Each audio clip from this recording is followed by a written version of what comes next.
Live from Arnie Stone's kitchen in the gated community of Huntington Towers in lovely Delray Beach, Florida. This is the New York Hardcore Chronicles Live. What's happening? Good to see everyone. I missed you.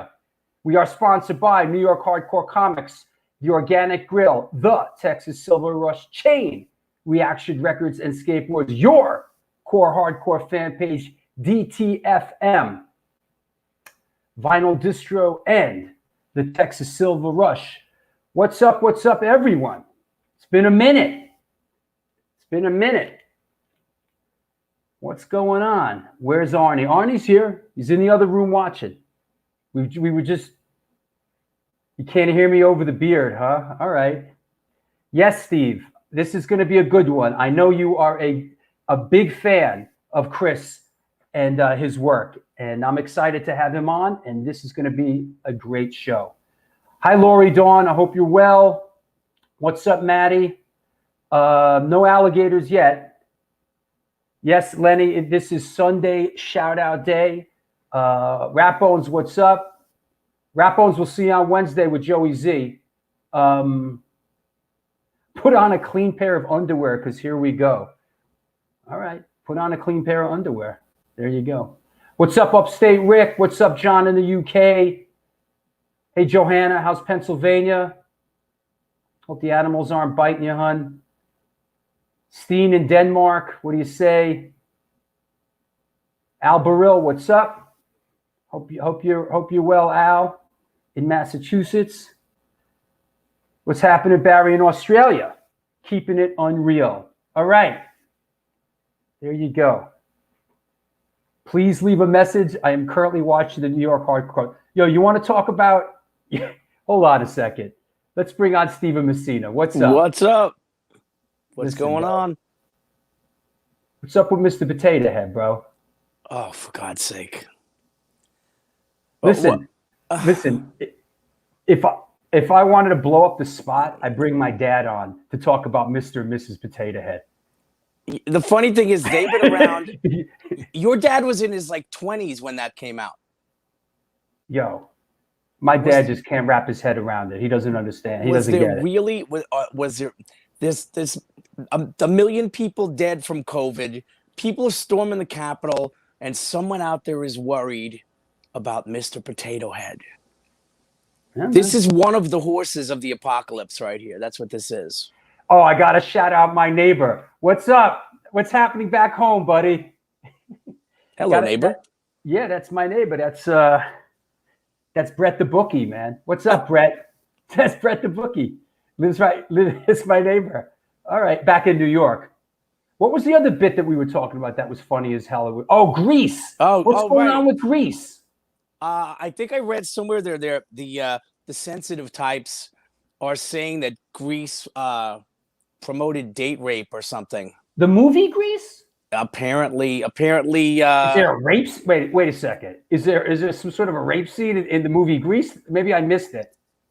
It was something to do with John Travolta and Olivia Newton-John. There's a pivotal scene. I was when he tries to make out with her, she's like, "Stop it, Danny!" Right. She hits him and everything. Oh my! I mean, I was under the impression that John Travolta. No. Is it John Travolta? What? I thought he might be gay. No. John Travolta's gay? I mean, I've heard. Next thing you're going to tell me Rob Halford's gay. I don't believe it. No. Oh, man. It's a kooky world we live in. You know what? It's just a crazy thing. That the Potato Head thing boggles my mind. Leave Mr. Potato Head alone. Listen, speaking of Mr. Potato Head, let's get something straight. I'm not gay. I'm straight, and I like girls. Do you like potatoes, though? Hey, I know it's... I like girls and I like potatoes. Hey, I know I'm kooky. I'm a little old school. I like girls. Okay? Hey. All right. Anyway, here we go. Let's do photo of the day. Ladies and gentlemen, boys and girls of all ages, here we go. Steven Messina, photo of the, and hey, wrong answers only, please. Yes. Here we go. Photo of the day. There you go. Let's see what we got here. Wrong answers only, please. Is it? See what we got. Is it Mr. Potato Head? Okay, what else? Is it John Travolta? Is it Chris? Hey, good one. Is it Christopher Walken? Good one. Well, a little bit in that shot. A little bit. Good one. Is it Elvis? Is it Poison? Oh, Christopher Hoffman, you win with this one. Is it the New Riders of the Purple Sage? Wow. I like that. Is it Bruce Springsteen? Is it Warrant? Is it the Runaways? Is it Cher? Is it Cher? Is it Donnie Brasco? Is it David Soul? Wait, they're coming in so fast. Is it David Soul? I could see that a little bit. I could see that. I see that too. Don't give up on us. Is it the Potato Defenders? The Spud Monsters. Is it Robert Gordon? Listen, bro, I love Robert Gordon. So Robert Gordon's the man. I saw Robert Gordon back in the day in New York City, like in the early 80s.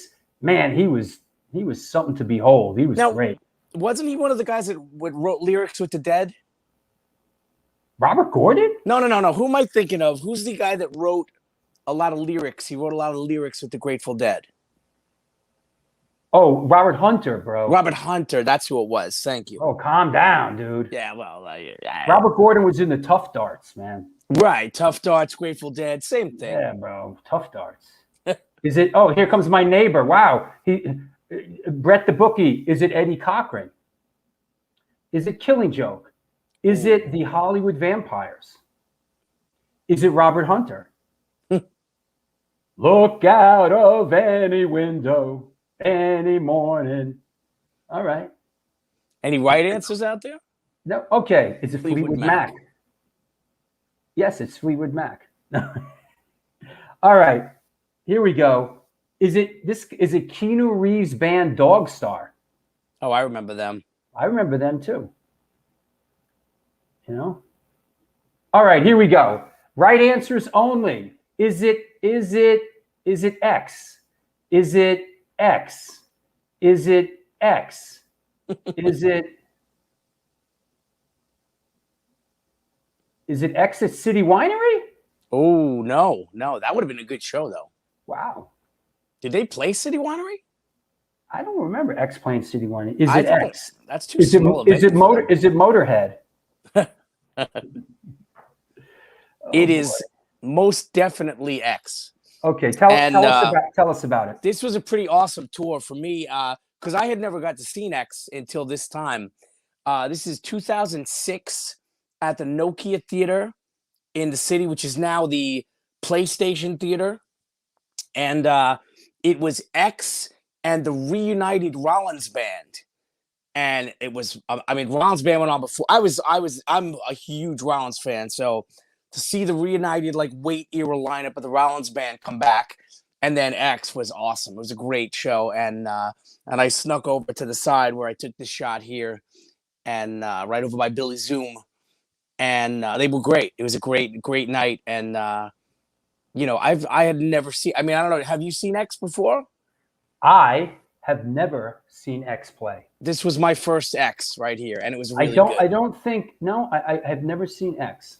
And I got to say also, I guess it was already been probably 2-3 years ago. If you ever get a chance, John Doe's book, John Doe's biography that he wrote was fantastic. And this certainly ties in with our guest today. Oh yeah, who has worked with members of this band many times. So this was a good call, young Jedi. Thank you, Obi-Wan. Now wait a second. Mick Mars of Motley Crue used to date Nina Hagen. Okay. Hey, thanks, man. But that's Exene Cervenka. The fuck does that have?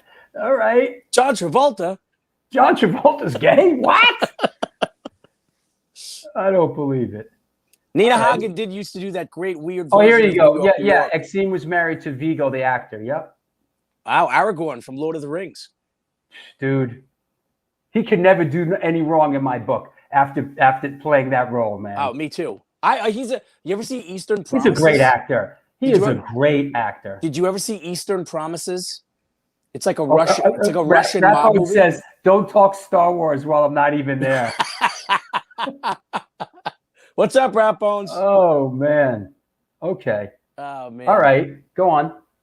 I was gonna say, if you ever saw Eastern Promises, it was like a Russian mob movie with Viggo Mortensen. Really, really good. Yeah, movie. I saw that. Really good. All the girls are getting hot and bothered, man. Lori Dawn, you know. What's up, Lori? Yep. Oh, Al says great film, Steven. Yeah, oh, definitely. Cool.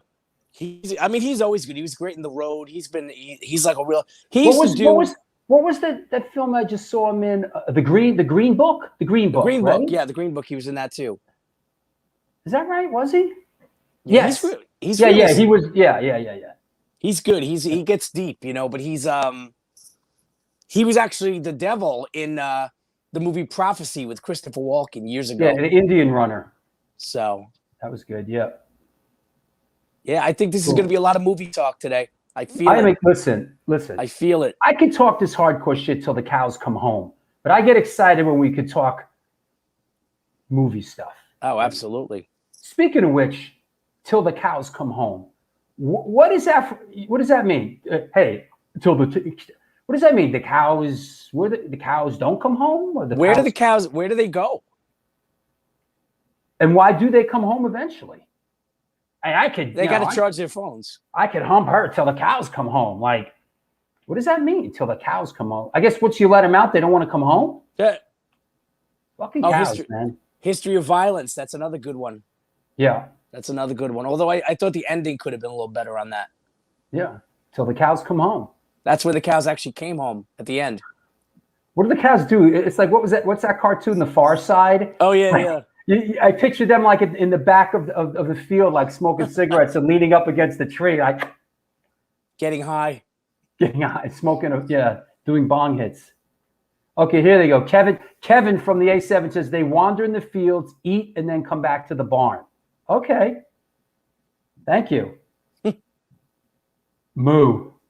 Ooh. All right. Hey, thank you, bro. Thank you.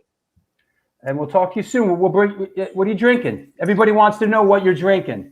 Today's a good one. It's a shout out Sunday. I'm going to shout out Kings County Brewers Collective. This is Steampunk Puppy Pirates in the Sky. What is that? Like punch? What is that? What is that? No, it's a double dry IPA. I don't even know what that means, bro. I don't drink. Is that a beer? It's an India Pale Ale. Listen, when I used to drink back in the day, there was Budweiser, Michelob, Miller, which nobody drank. And like, if you were going to get fancy, you would drink Michelob. Like, oh, no. That's a whole. And like, nobody drank Heineken, you know? It's a whole, you know what? You know who speaks the language? We got Danny Lilker as a beer guy. Oh, yeah, Dan. Yeah, for sure. Armand's a big KCBC guy as well. In fact, when we had him on the show, he was drinking KCBC. Yeah. Hey, while you're here, let's talk about this new flyer you made for the A7 Back to the New York Hardcore Roots series. I do love this one. You know that. Listen, I'm going to tell you this. I'm going to say this to you in front of the world. All right. No more fucking Marvel Comics fucking flyers for these fucking flyers. No more with the Marvel Comics fucking flyers, bro. I can't it's help like, it. And you sent me a bunch of other ones. No more. Oh, I know. I will unleash my dogs of war to your Long Island residents. I opened my door and I saw the flaming arrow on my front door with the note on it that you left. This is a great one, though. Don't Come make on me now. Unleash my minions. Here's one for your crowd. Does anybody out there tell me who that is? Yeah, who is that? Does anybody know who that is? And I'll give you a clue. Only because I screamed at this guy about this for a while. He's a herald. Yes, he is. Yes. And anyone who gets it right when I do finally see you. Is it Thanos? No, it's not. But Believe me, he's was been. Thanos a herald? No. Thanos No. Yeah, Thanos. Thanos could. Thanos is too big. He has his own heralds. Is it the Juggernaut? No. Is it Blastar? No. Dude, I even know who this was, man. Come on, you guys. I'll give you a hint. He replaced the Silver Surfer when the Silver Surfer quit his job. Yes, no shit. He's a Galactus Herald. Yes. There you go. Is it Apocalypse? Kevin. No. Come on, you knuckleheads. Jesus. Somebody knows because somebody commented when we posted it on the page. But is it Mr. Potato Head? Lenny wants to know. This is the original Mr. Potato Head right here. All right. This is Terrax the Tamer here. Terrax the Tamer, right. Yes. Yep. Yes. So there you go, kids. It's the A7 Back to the New York Hardcore Roots New York Hardcore compilation. It is out April 27th on Pitchfork New York Hardcore. There are 17 bands, all original tracks. The pre-sale link is going up. Next month. Today's the last day of the month. Next month. So don't get your panties all bunched up. It's all happening next month. It's going to be unbelievable. Multiple, all right, bro. We'll multiple colors, everything. I can't wait. All right.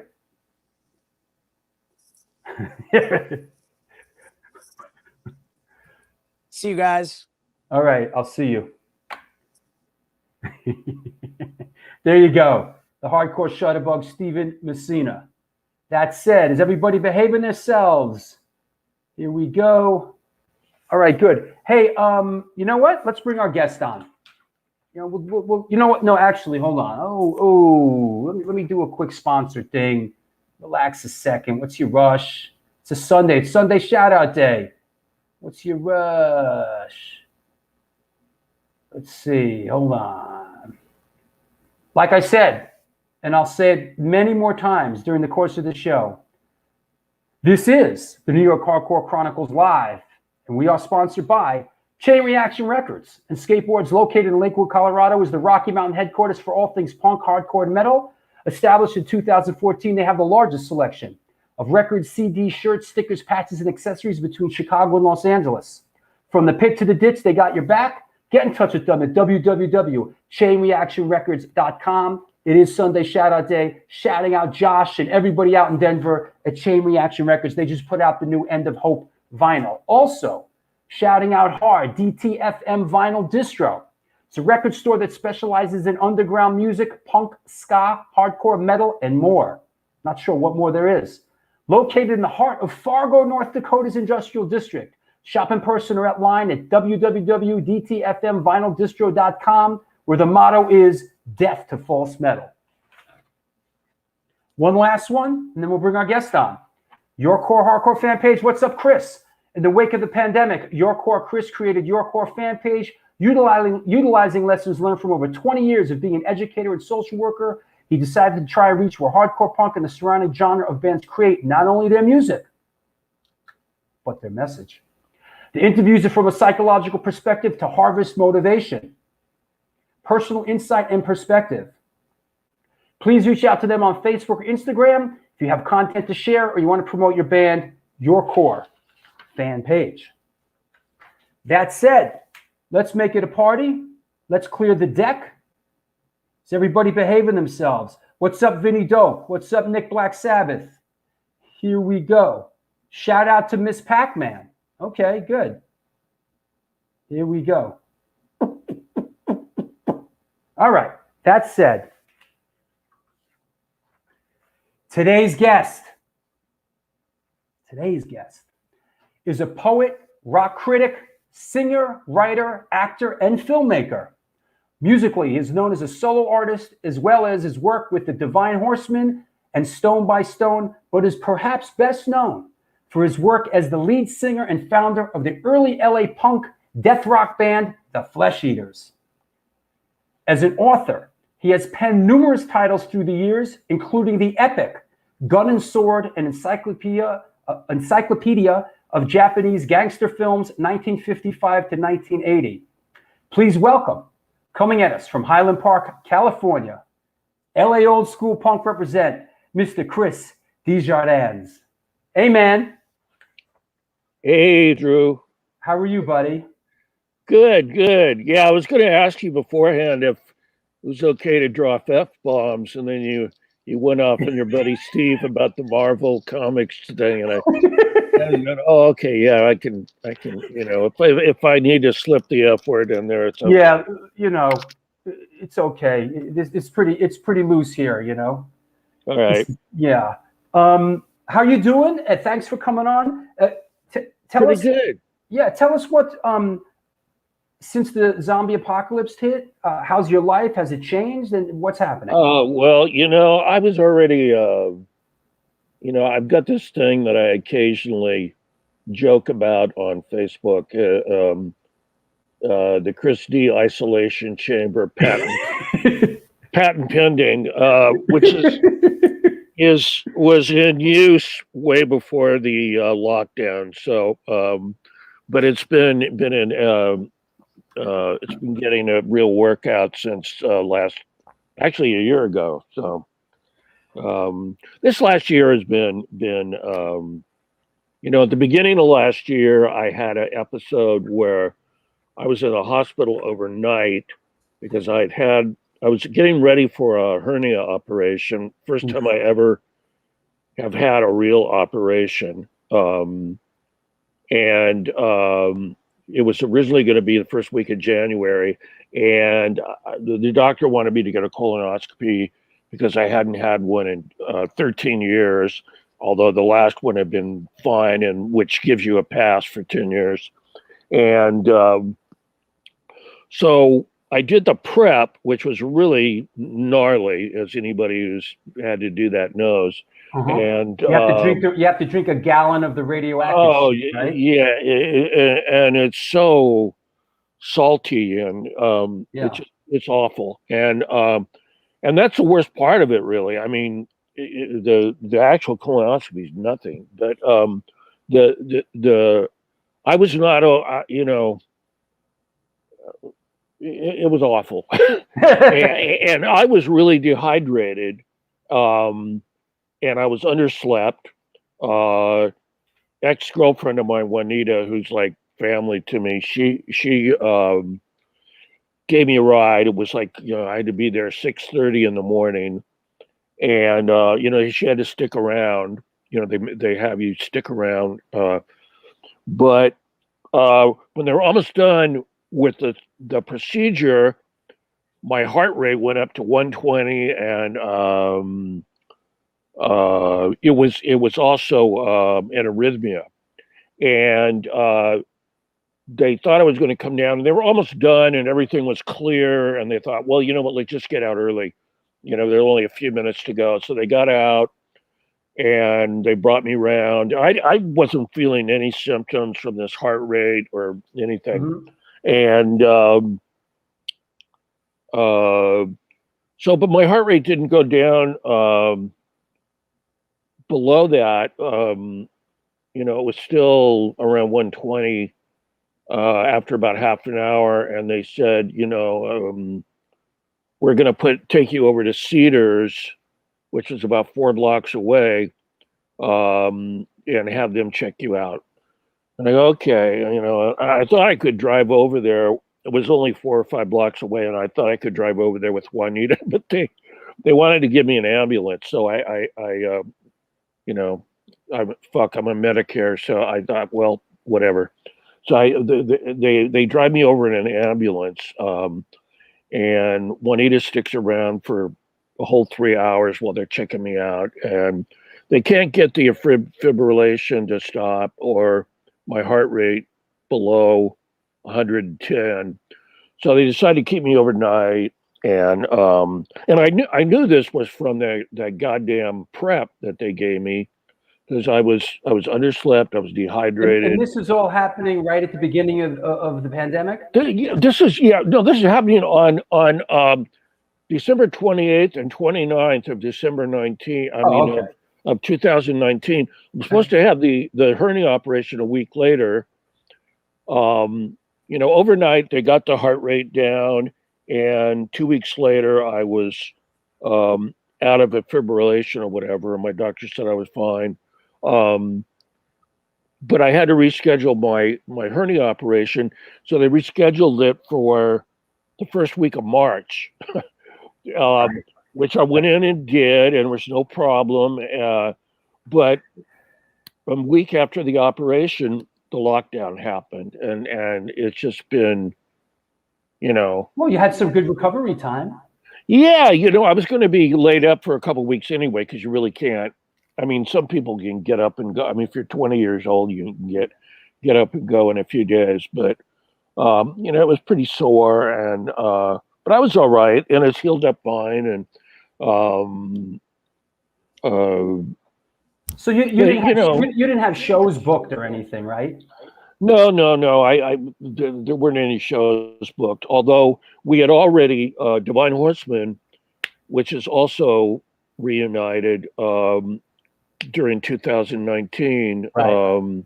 We were supposed to do it the year before, but our longtime bass player tragically died in 2018, halfway through the year, and that was like we were gearing up for that Flesh Eaters reunion LP. I used to be pretty on Yep Rock, which had the classic. We'll get to that for sure. Yeah, but so Julie and I, my second wife Julie, who we split up in January '88. Well, it's good to be on good terms with your ex-wife.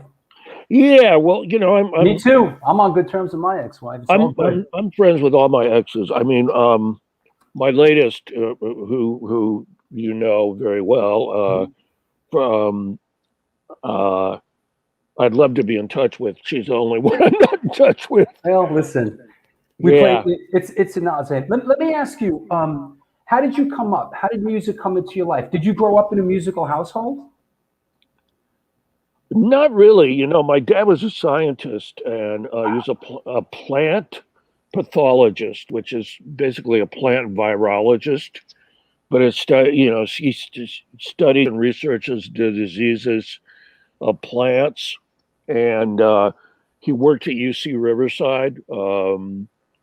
And my mom, I think my mom had aspirations as an artist, but being a housewife and raising 3 kids, when I was a little kid, 5, 6, 7, I remember my mom doing her correspondence art course, and she had these textbooks that she had to do exercises from, and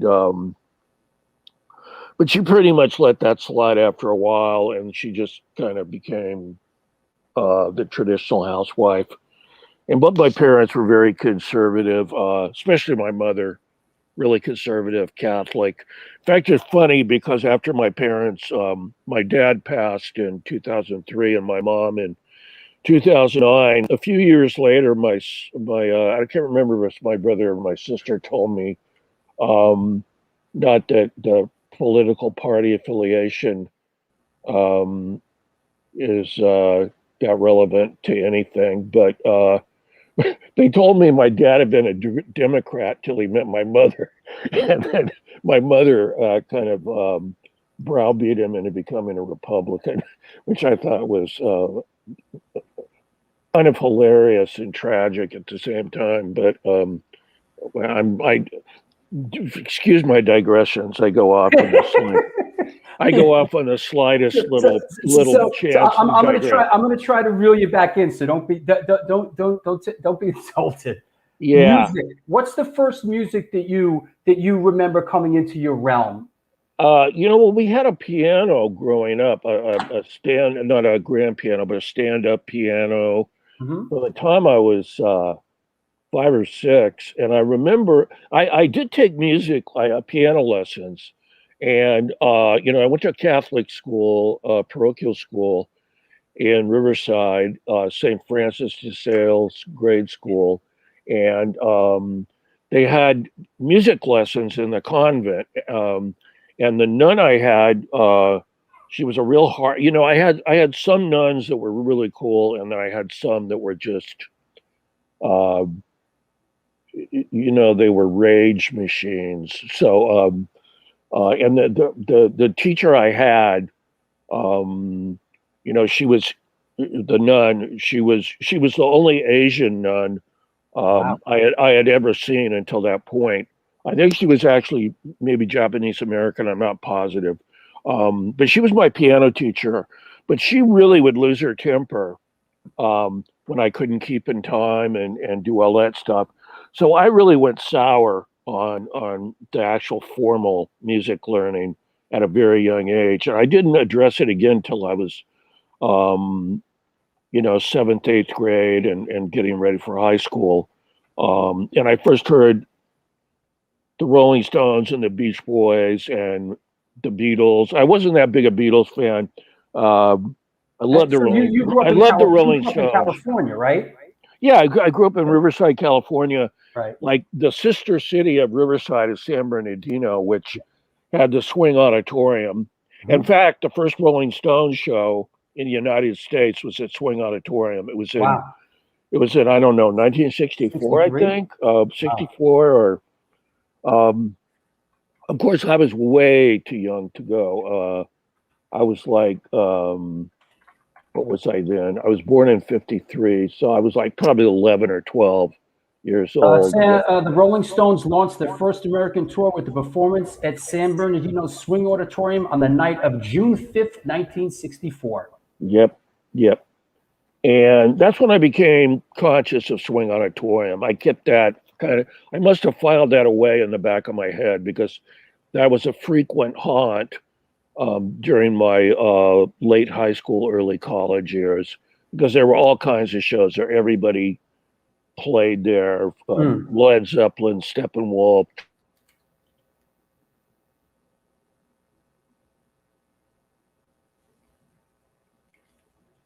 Oh boy, here we go. That was sudden. Is it going to be that kind of a party? Hey.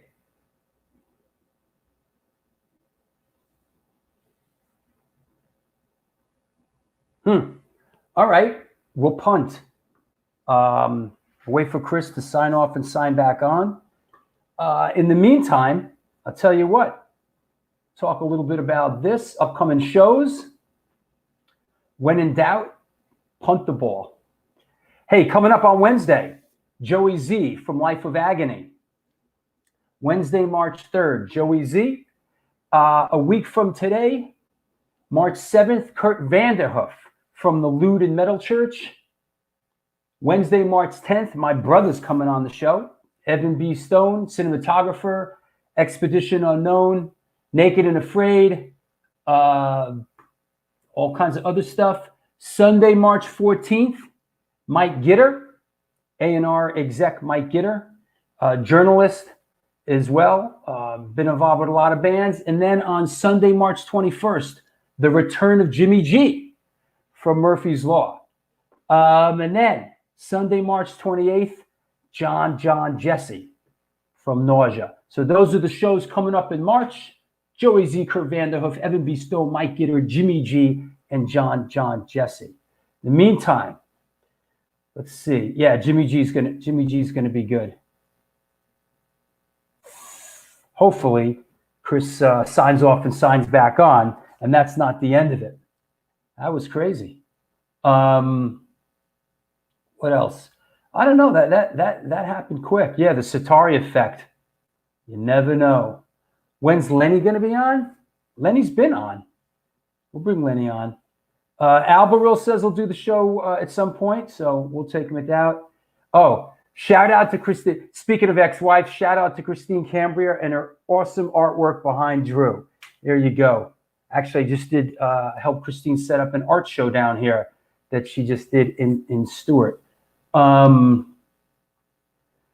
I always dig these upcoming show flyers. Yeah, well, good. Glad you're digging it. Yeah, Nausea. John Jesse's going to be a good one for sure. What else? I Blame Steppenwolf. Okay. What else can we do in the meantime? Crazy. Yeah, I'm shaving my beard when I come back up to New York. I hear New York. Oh, New York's opening up a little bit. 35% capacity in restaurants just started. And yeah, shout out to Lori Dawn. Shout out to Lori Dawn Ceramics. There you go. Great shows coming up. What else can I bullshit about? Okay, how about what do I want to mention? Oh, yeah, St. Patty's Day, Murphy's Law. There's a I blame Mr. Potato Head. Absolutely. What hold on, you know what? I'll do this. How about I shout out some of my patrons? Trev Heiner, Philip Oakey, Zy Dembry, Darren Morgenthaler, Slimy Slim, Jessica Bard, and Flashpoint Racing. While the show is collapsing on itself, I might as well start shucking and jiving. There's the Patreon address. Support the show. Chris was on and we lost him, and hopefully he's coming back. If not, it's going to be a whole lot of freestyling. Yeah, we talked about the compilation. Compilation's coming out on April 27th. We just put a flyer up before for it. Shout out to Women in the Pit. There you go. There's my Women in the Pit icon. There you go. Damn, I hope Chris comes back. I wanted to talk to him about film, about the Flesh Eaters, about remixing the Misfits stuff, about what horror films influenced him growing up, about the Gun Club. He produced some of the Gun Club. I want to talk to him about samurai films, the Divine Horseman. Damn. It's a crazy world we're living in. Shout out to the New York Hardcore Shower Curtain. Absolutely. Oh yeah, walking tour. Thank you. All patrons, if you didn't know, on the where'd my Patreon link go? There's my Patreon link. All you patrons out there, we are doing the Drew Stone New York City walking music and film tour on, what's the date? I just saw it. On April 10th, we're going out. So if you are a patron, you're welcome. New York is opening up and we're going out and doing the walking tour on April 10th. Hold on. Let me see. Chris just sent me a message. My router modem looks okay. Sign back on, that's all.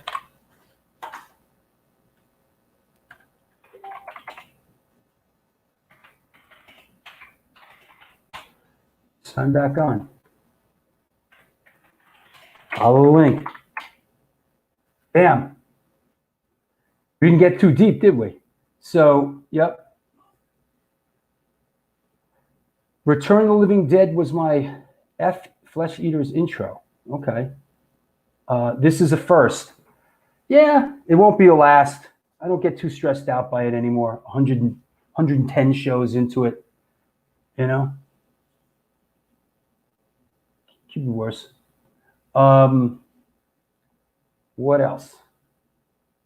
The Flesh Eaters do a great cover of the Gun Club, She's Like Heroin to Me, on their last album. Is that right? She's like heroin to me. She's like heroin to me. Yeah. Well, hopefully, he just sent me a message. Hopefully he's going to sign back on. Or else it's going to be a pretty damn short show. What else? Hey, it's Shout Out Sunday. If you want to shout anybody out, post it up right now. So go ahead. What's up with the art behind you? Come on, Rap Ones, you paying attention? That's Christine Cambria's artwork, my ex-wife. Come on. And I can't post a photo of her or she'll be furious. She's an artist that doesn't like pictures taken of her, right? Crazy. Where's the dead lizard? Jim says hi, everyone. Here you go. Here you go, Kevin. Jim says hi. All right? What the fuck is going on? What the fuck is up? So there you go. John Jesse's an amazing artist. Absolutely. I love his work. So we're excited. Yeah, is she Banksy? No shit, right? Believe me. Believe me. All right, here we go. Meredith Martin. Shout out to my mother, Josephine, Drew. She watches with me. Yo, shouting out Josephine Martin. Thank you for watching the show, ma'am. Hope you enjoy it. Bring on Arnie Stone to rant about Mr. Potato Head. I know, right? Shout out to the Grateful Dead. Okay. There you go. Jim is my homeboy. There you go.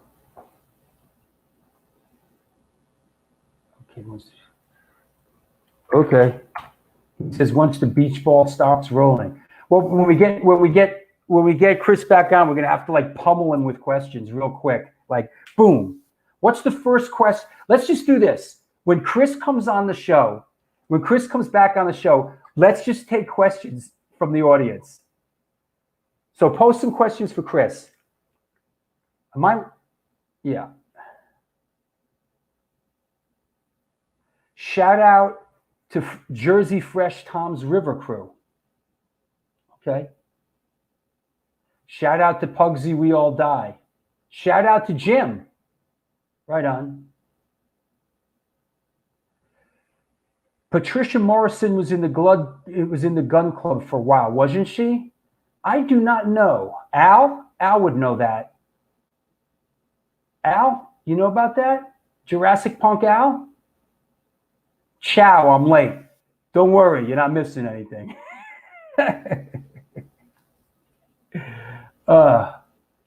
Drew, did you get to see the sock puppet parody of Black #1? I have not. No, I have not. Thank you.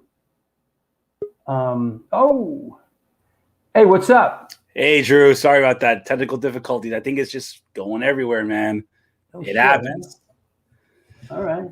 Well, I think I better bring somebody on, right? Well, I just instinctively I was like, oh man, wait, come on, hurry up. As soon as I pop on, boom, there you go.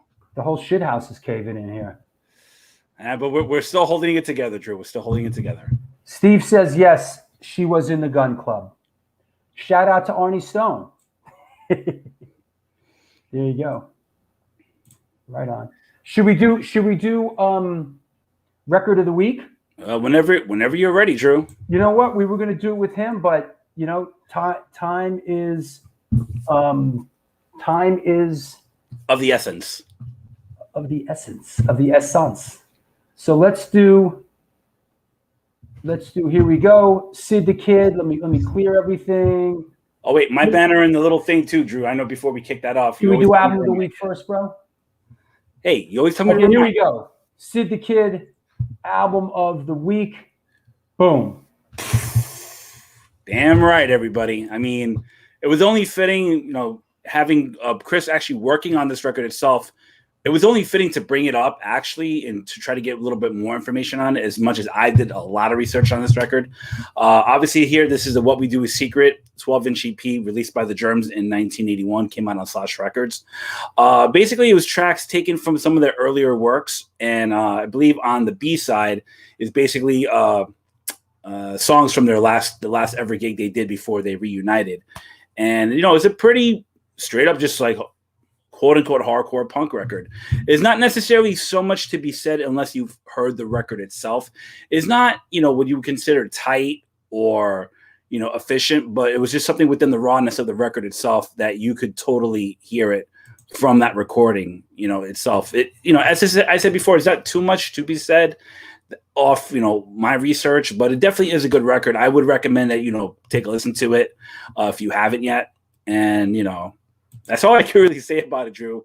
I mean, especially, with the whole Life of Darby crash itself, it was, I know there was a movie made about it.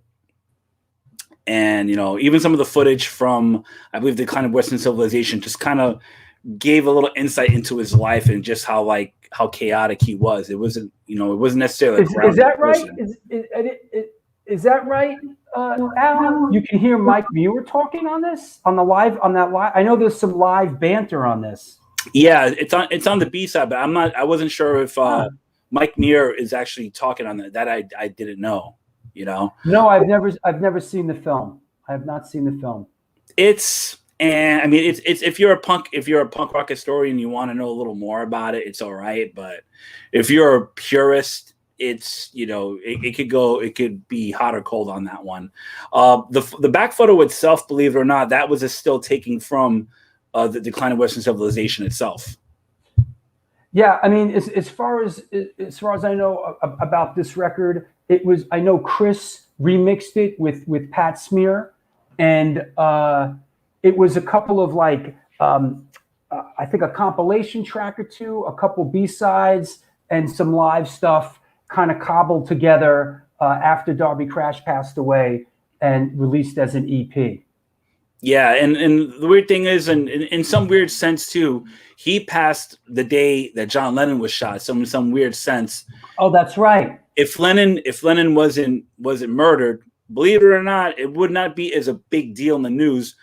But he just only had a little slur, like a little blurb within the news. But if John wasn't did killed, Darby Crash OD on drugs, or did he? Yeah, like the story goes that it was a game that he was playing about like a bunch of people taking sleeping pills. It was more on a dare kind of a thing. But like I said, he was a very troubled like kid. He had a lot going on in his life, and I think after like when the Germans broke up, you know, he tried to do like what the Darby Crash band that was afterwards. When he came back, he had his hair like shaved off. He went to England and he came back with a mohawk, and people were just like, what the fuck is wrong with this dude? So they kind of, you know, it was just like leading up to, sadly, what became at the end of his life. He died young. I think he was like 21 years old, right? Yeah. Die young. Die young. Anybody know who that is?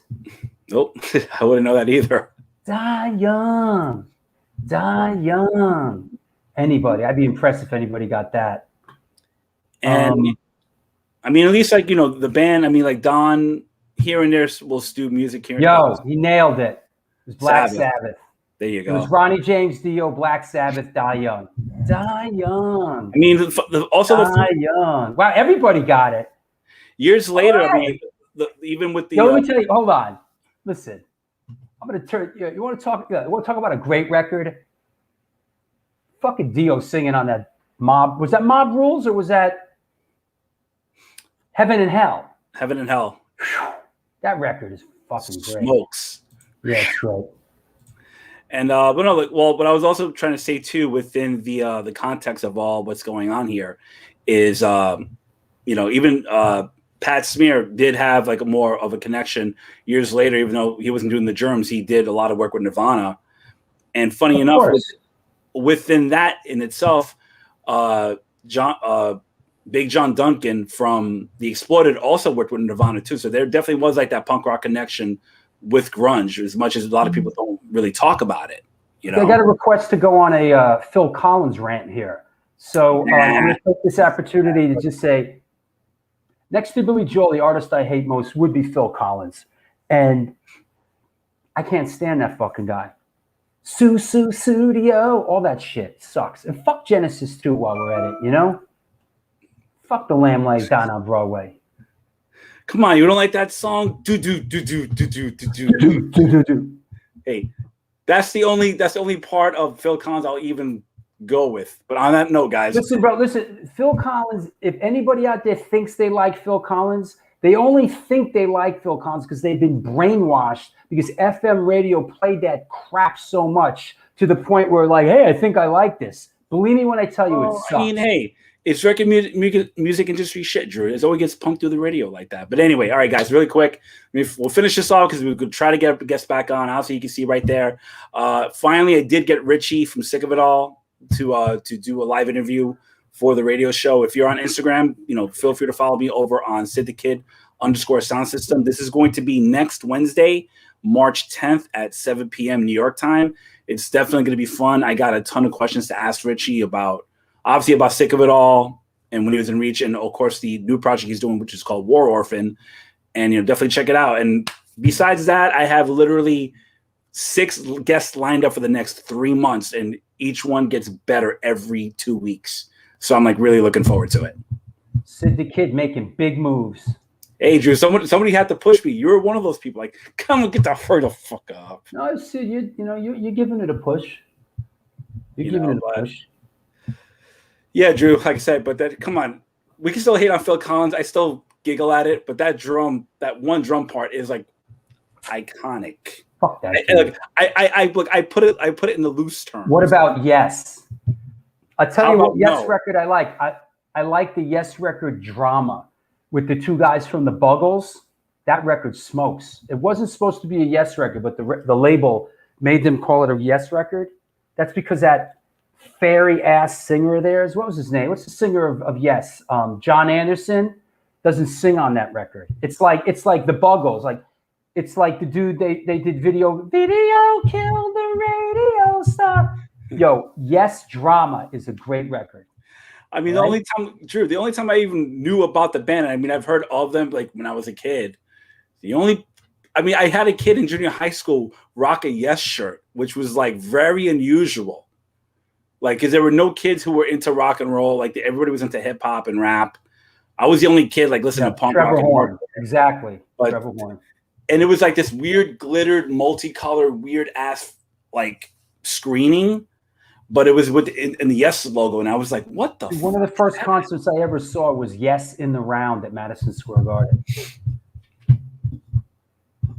Those are like the first concerts I ever saw. Yes, Jethro Tull, Oof. Emerson, Lake and Palmer. All Wait, of Madison, was all a of flute Madison- was a flute in play too with Jethro Yeah, Tull? dude, the whole thing, dude. It was like 1979, man. How could a band with a flute beat Metallica in the Grammys, man? I still fucking like kind of scratch my head about that one. What the fuck? You know. That's definitely a head scratcher right there. Yeah. Ted Nugent, little. Listen, Ted Nugent was in the Amboy Dukes. Yeah, Ted Nugent, political stuff aside, Ted Nugent, did some cool shit, guitar playing wise. Yeah. Stranglehold. Wango Tango, Wango Tango. Yep. Would Hey, you Chris is coming back, everybody. So in the meantime, I'll just rank on some other. wait, True, musicians. just for shits and giggles, and this is something because a lot of people don't know this. And he did it in a loincloth, right? Exactly. When Antidote was playing in the early 90s, there were a ton of like other local bands that you played with. Were there one or two that you don't mind saying how bad they were or how much they sucked, or like a good band that left an impression on you? Like, Yeah, sure. Tommy and the Love Tribe. They sucked. I once. Remember Adam Baum? Remember that dude? Adam Baum didn't bother me, but there was a lot of bands that were great. Circus of Power, I loved. Yeah. I like the Throbs, actually. Yeah, I like the Throbs. Who else? Raging Slab was great. There were these two bands. Smash Gladys. Listen, I liked a lot of bands from that era. There were two bands. That kind of stuck out to me when you had Laz on the show. When Broomhilda used to play around at that time too, was this one band from Long Island called Squirrels from Hell. I don't know Squirrels from Hell. And there's this one rock and roll band from like I want to say 93, 94, called Reckless Fortune, and they had this really big dude, New York Loose. New York Loose was Gary from Circus of Power. Yeah, go on. Yeah, actually, Bridget was also in the band as well. She was dating Rick, who was in D-Generation at the time too. Mark from Generation Records just did a reissue of that record, right? That's new. That's new to me. I actually had that bench. It's a very, very underrated. Law and Order was I. Law and Order was I. The Raging Slab, Elise playing slide, that was dope. Yep. Moonboot Lover. What else? Okay. Rat Race Choir. I wouldn't put Rat Race Choir.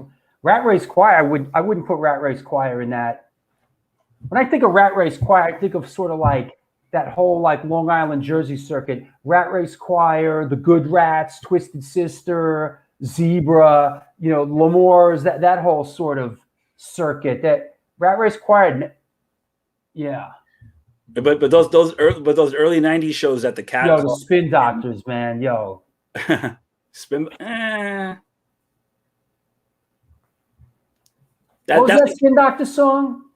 If you want to call me baby, well, go ahead and run. true. It's scary that you know these songs better than I. 'Cause I'm just looking at you like, say what? I'm a music historian. I know, even if it sucks, I know it.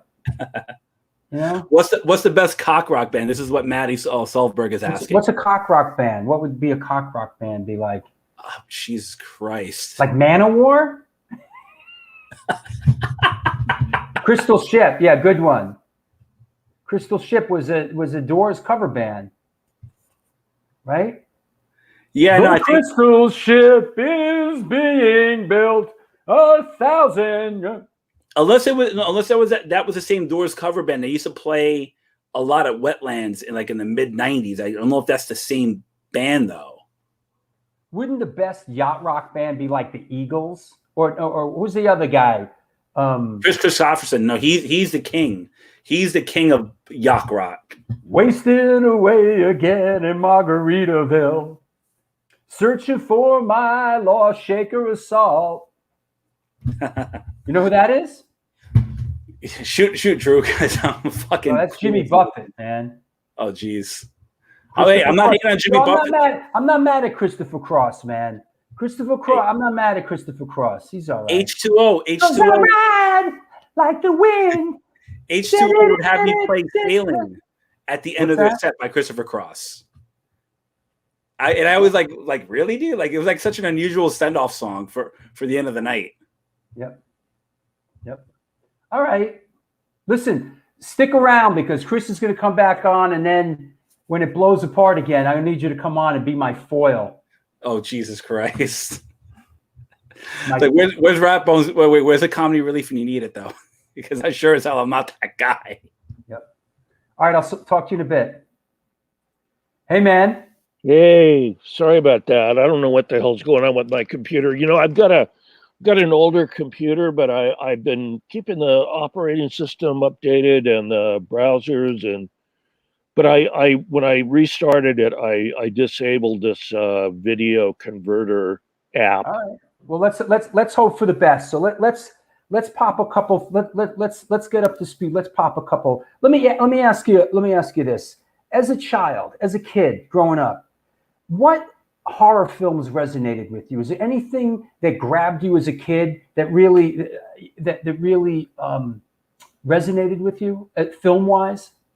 Well, despite my mom being such a conservative person, she was really into horror films. Nice. But, back then, horror films were the old Universal films. Sure. The old traditional, old school Frankenstein, Dracula, the Wolfman showing up on TV. And, we also had programs from LA like Science Fiction Theater and Chiller and all this stuff that they would show old Roger Corman, Attack of the Crab Monsters and Not of This Earth, that kind of stuff.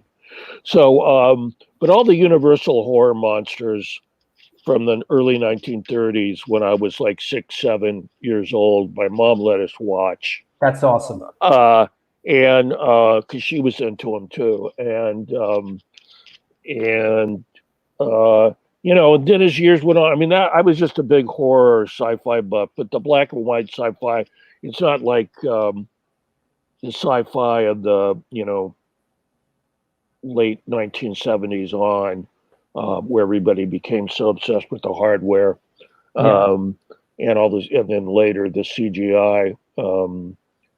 But also, once I got a little older, I really got into just I don't want to call it art house cinema, but when I was in high school, I was going to all kinds of films that were coming out. It was the late 1960s, and it was when the new Hollywood, the so-called new Hollywood, Sure, that was about to usher in Scorsese and Coppola and all these other guys.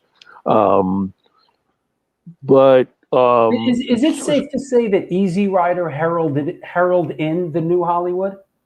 Yeah, I think definitely so in the U.S. I mean, there was already the French New Wave and the British New Yeah. Wave, and the angry young man movies of the late '50s in England, and the French New Wave in the late '50s, early '60s, and then the Italian neorealists even after post World War II, which really were, I think, the first evidence of that. And it took a long time to trickle down. Mhm. But finally, you got that influence in the late '60s, early '70s, and in Hollywood films, in just young filmmakers coming in, and the Spielbergs and George Lucases are the ones that seems to have really thrived. The kind of most Yeah. mainstream ones, and the guys I don't particularly care for at all. Um, but there was all this other great, gritty late '60s, early '70s cinema. I remember they were throwing out the X rating a lot more readily back then, and I don't know if Easy Rider was X rated or not. Mhm. But I went to go see that when I was in high school. There were some other X-rated movies. I remember going seeing Louis Buñuel's Belle de Jour when I was in high school. These were movies my mom really had a problem with, and I really had to, you know, kind of, Kind of circumvent. yeah, I had to kind of be a Machiavellian schemester to do this. But I went to a Catholic high school, and there was a priest there who was my English teacher, who was very cool, and I asked him to have a talk with my mom, and he told her, Chris is really mature enough to go see these movies that that are condemned by the Catholic Legion of Decency, and he's able to tell right from wrong and all that stuff. So I was going seeing, my mom just kind of threw up her hands, and I was getting into there were the rating system was first. There was G and M for mature. I can't remember when the R rating came in. There might not have been an R rating until, when was that? Early '70s. I can't remember when What that was came. it? PG? What was it? PG-13 before that? What was it No, before? no, PG-13 was later. Later? That came in I think the mid to late '70s. Um, PG? PG PG came in, I think, in the early '70s, and then PG-13 was a modification Yeah, where right. it was like, okay, parental guidance, but they should be over 13. Like Parental parental, guidance suggested. just PG. You could bring the kids who are 6 years Right. old, as supposedly. It was just like a little safety sticker that the movies could put on there and feel like they did their bona fides to make sure kids didn't get to see their movies. But of course, most parents didn't give a fuck and just let their kids go see anything. And was around this time, was this where you were exposed to Kurosawa and some of those directors? Kurosawa was probably the early '70s when I was in college. I'm not sure if I really saw that much Japanese stuff in the late '60s. I don't think I did. I saw a lot of French stuff and some Italian stuff, but Right. and then all the American new Hollywood stuff that started happening in the late '60s. Sure. And I have to tell you a funny story before I forget. Go ahead. Forget it. There's that story about when Night of the Living Dead was first released. I think it was '67 or something. Shot in Pittsburgh. And I know Roger Ebert or somebody. It was somebody. I remember reading an article in Reader's Digest when I was in high school about and the writer was going on how the movie was really great, but he saw it on a Saturday afternoon, and the theater was full of kids. Yeah. And they all thought they were going to see an old-timey black and white sci-fi movie that was traditional from the late '50s. And what they got was way over the top for them. And there were kids like crying and screaming and running from the theater. And but as a comparison, I saw Texas Chainsaw Massacre when it first came out in the early 70s, and I saw it at a multiplex in the Torrance Hawthorne area. Hawthorne is where that video store was that Quentin Tarantino worked at when he was a teenager or whatever. And I saw it, Texas Chainsaw Massacre, in a multiplex on a Sunday afternoon matinee, and it was full of kids, family and kids. And I was in the front row, and I could hear the reactions from, people just didn't know what they were letting themselves in from. Yeah, I mean that film really set a precedent. Those two movies, yeah. This is a film that resonated for me as a kid. I love that movie, yeah. Yeah, and this really, really, really resonated for me. And of course, many years later, seeing Ridley Scott's film Alien, it was, wow.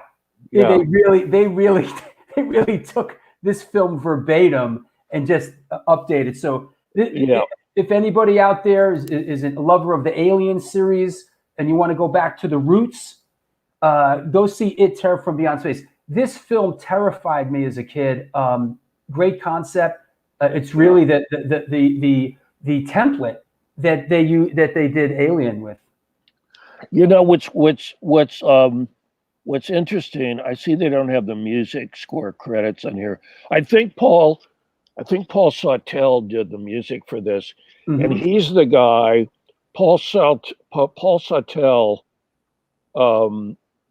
did a lot of scores in the 50s, but he's the guy who scored Russ Meyer's Faster Pussycat Kill Kill. Of course, yeah. Paul Sawtelle and Burt Schefter scored Faster Pussycat Kill Kill, and I'm pretty sure Paul Sawtelle may have done the music for this, which was quite good. Really added to the ambience. Absolutely. Let's swing it back into music. Let me grab. I got a photo here. I want to find this photo, and I want you to talk about this. I love this photo here. If you could kind of give us a little background on what's happening here. Okay, that's from when I was so-called A&R guy, house producer at Slash Records. That was probably 1982. I had my own office that you could see what I had on the walls. I got a Misfits poster. I've got a poster from a Jess Franco, the female vampire Dracula movie. Yeah. There's a Japanese poster for Satanic Rites of Dracula. There's a poster on the door of The Sequence, which was a all-girl group from Sugar Hill label. They were my favorite rap group. I loved rap right then. I when I got into gangster rap later, I just was not too into it. But you got two of my big influences right then. They're holding in my hands the Al Green "Living for You" album and the Girl School first album. So you got to mash up. There. Were those Slash releases? Oh no.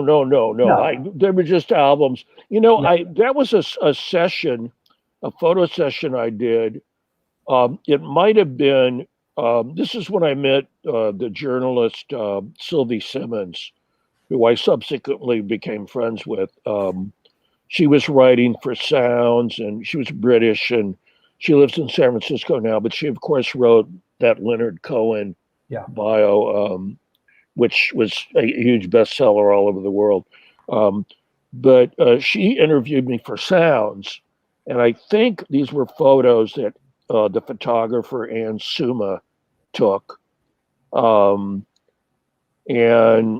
you can see some other stuff on the door there. Somebody's asking, is that the Pointer Sisters up there? No, the Sequence. The Sequence, right? They were Yeah. on Sugar Hill Records. The Sequence, Sugar Hill Records. of course. Yeah, they had a great 12-inch called Body Rock, Okay. which is really hilarious. Yeah. And then right above my head, there's a photo. I don't know if it's from Life magazine, but it's of Jim Morrison in a closet, and on the TV is some kind of blonde bombshell doing her you know, I'm a big star type thing. Now, Slash Ruby Slash started as a magazine fanzine, and you started as doing writing with Slash, and then they formed a record label, and the subsidiary was Ruby. Is that correct? Yeah. I started writing for them in it was either the spring or summer of 1978. They had already had 2 issues out, and I had actually, I was doing like cut up poetry, inspired by William Burroughs and Byron Geisen, and also when 1975 rolled around, I got into Patti Smith before she was really doing her music and got signed to Arista. And I'd seen some poetry that was really off the wall to Slash. I thought, no, they're not gonna print this because they do punk music. But Philly, who was Claude Bessie, Kick Boy's girlfriend, and she was the associate editor of the mag, she wrote a really nice letter back to me and said, we really like your poetry, but we don't do poetry. But if you want to try and write some record reviews, So I sent them a review. First thing I reviewed for them was the single, was an indie single from Iggy and the Stooges, the I Gotta Write, Give Me Some Skin, Nice. 45. And that was the first review I did in the 3rd issue of Slash. That was in 1978 sometime. And then I just had more and more record reviews, and then also live show reviews.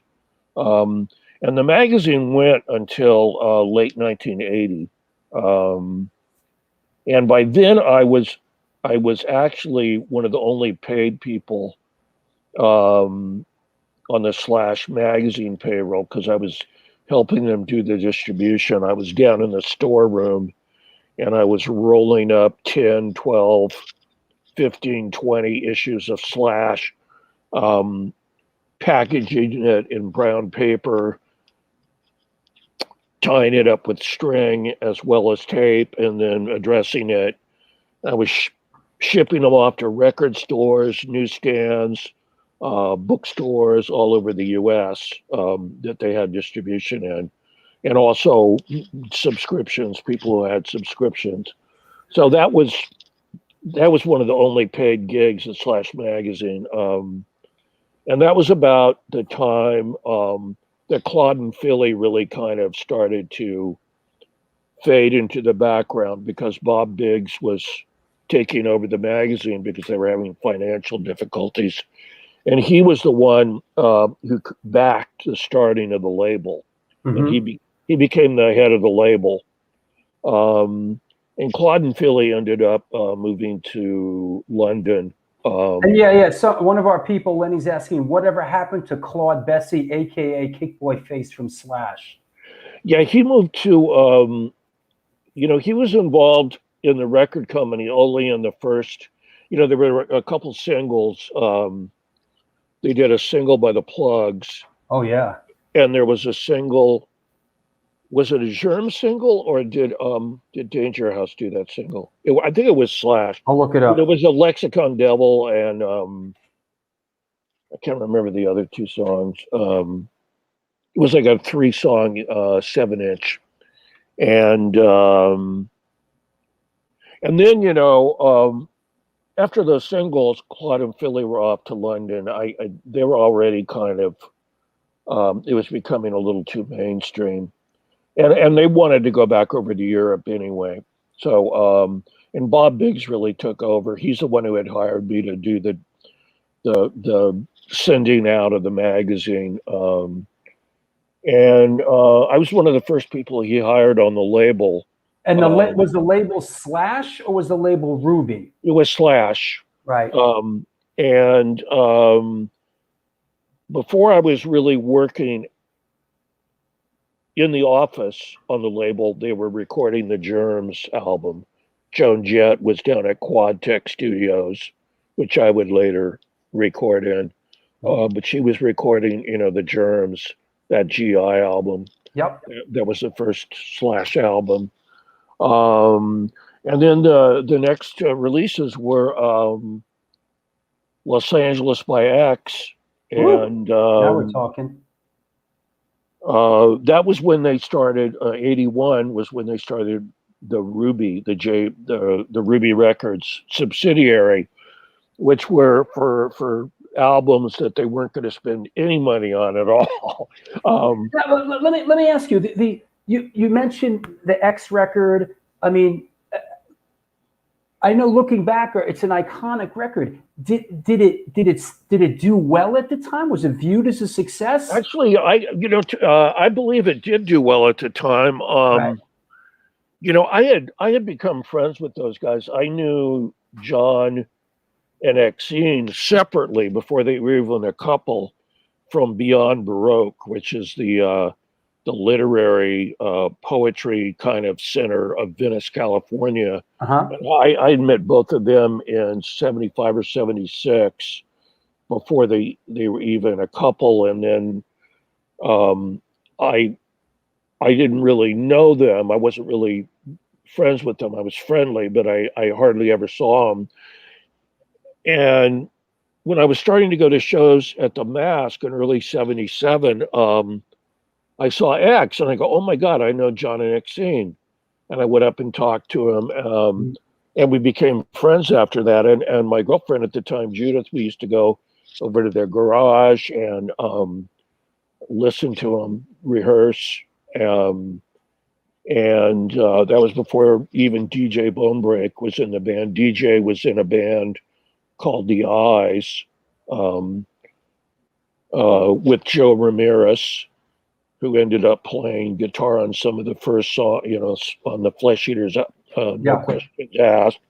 And also Charlotte Caffey was a bass player in The Eyes, she went on to the Go-Go's, of course. The Go-Go's, yeah. And then DJ joined X. So I was pretty good friends with X when they got signed, and that did well. And that was the same year The Minute to Pray. And that first X record was produced by Ray Manzarek, if I remember correctly. Yeah. I mean, John. Kind of an interesting choice of producer. Well, John and Exene were big Doors fans, as was I. As I am as well, yes.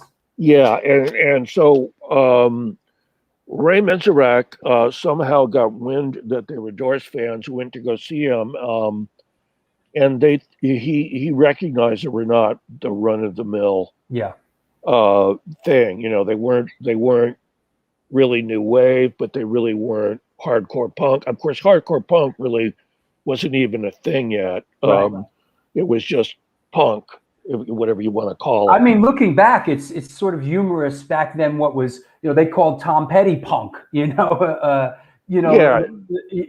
X to me was not really punk. But whatever. Well, I didn't even really. I wasn't really. I was kind of thinking in those terms because I had gone to. When I was with my first wife, Bonnie, we went with her parents to Italy on a honeymoon, and it was a Venice Film Festival, and after that, Bonnie and I went on by ourselves to London, and I wanted to go specifically to London because of all the punk stuff happening. This was like in 76 or something like that.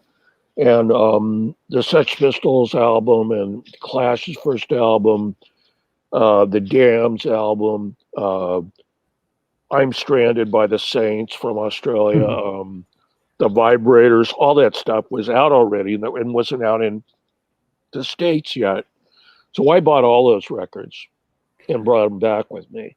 So, And I was into it. You know, I had really, the gateway drug for me was the Stooges and MC5, you know. And I hadn't even really heard of the Sonics, which predated those guys, until probably I didn't hear of the Sonics until probably 1980, 81. The Stooges were a gateway drug, were a gateway for a lot of people, man, you know? Yeah. MC5. Let me ask you about Ruby. And you said Ruby was a sort of label that, you know, they where they had no money. I mean, can we talk about this a little bit? Did you bring this group to Ruby? Well, you know, they started Ruby. Bob basically, because I had gotten that album together, Minute to Pray, A Second to Die, that had John Doe from X, which was starting to be really big. Dave Alvin from the Blasters, who they didn't. I don't think they had their album. They didn't have their album out yet on Slash. They had an album out on Rollin' Rock, but they were very popular in the club circuit already before they had their Slash album out.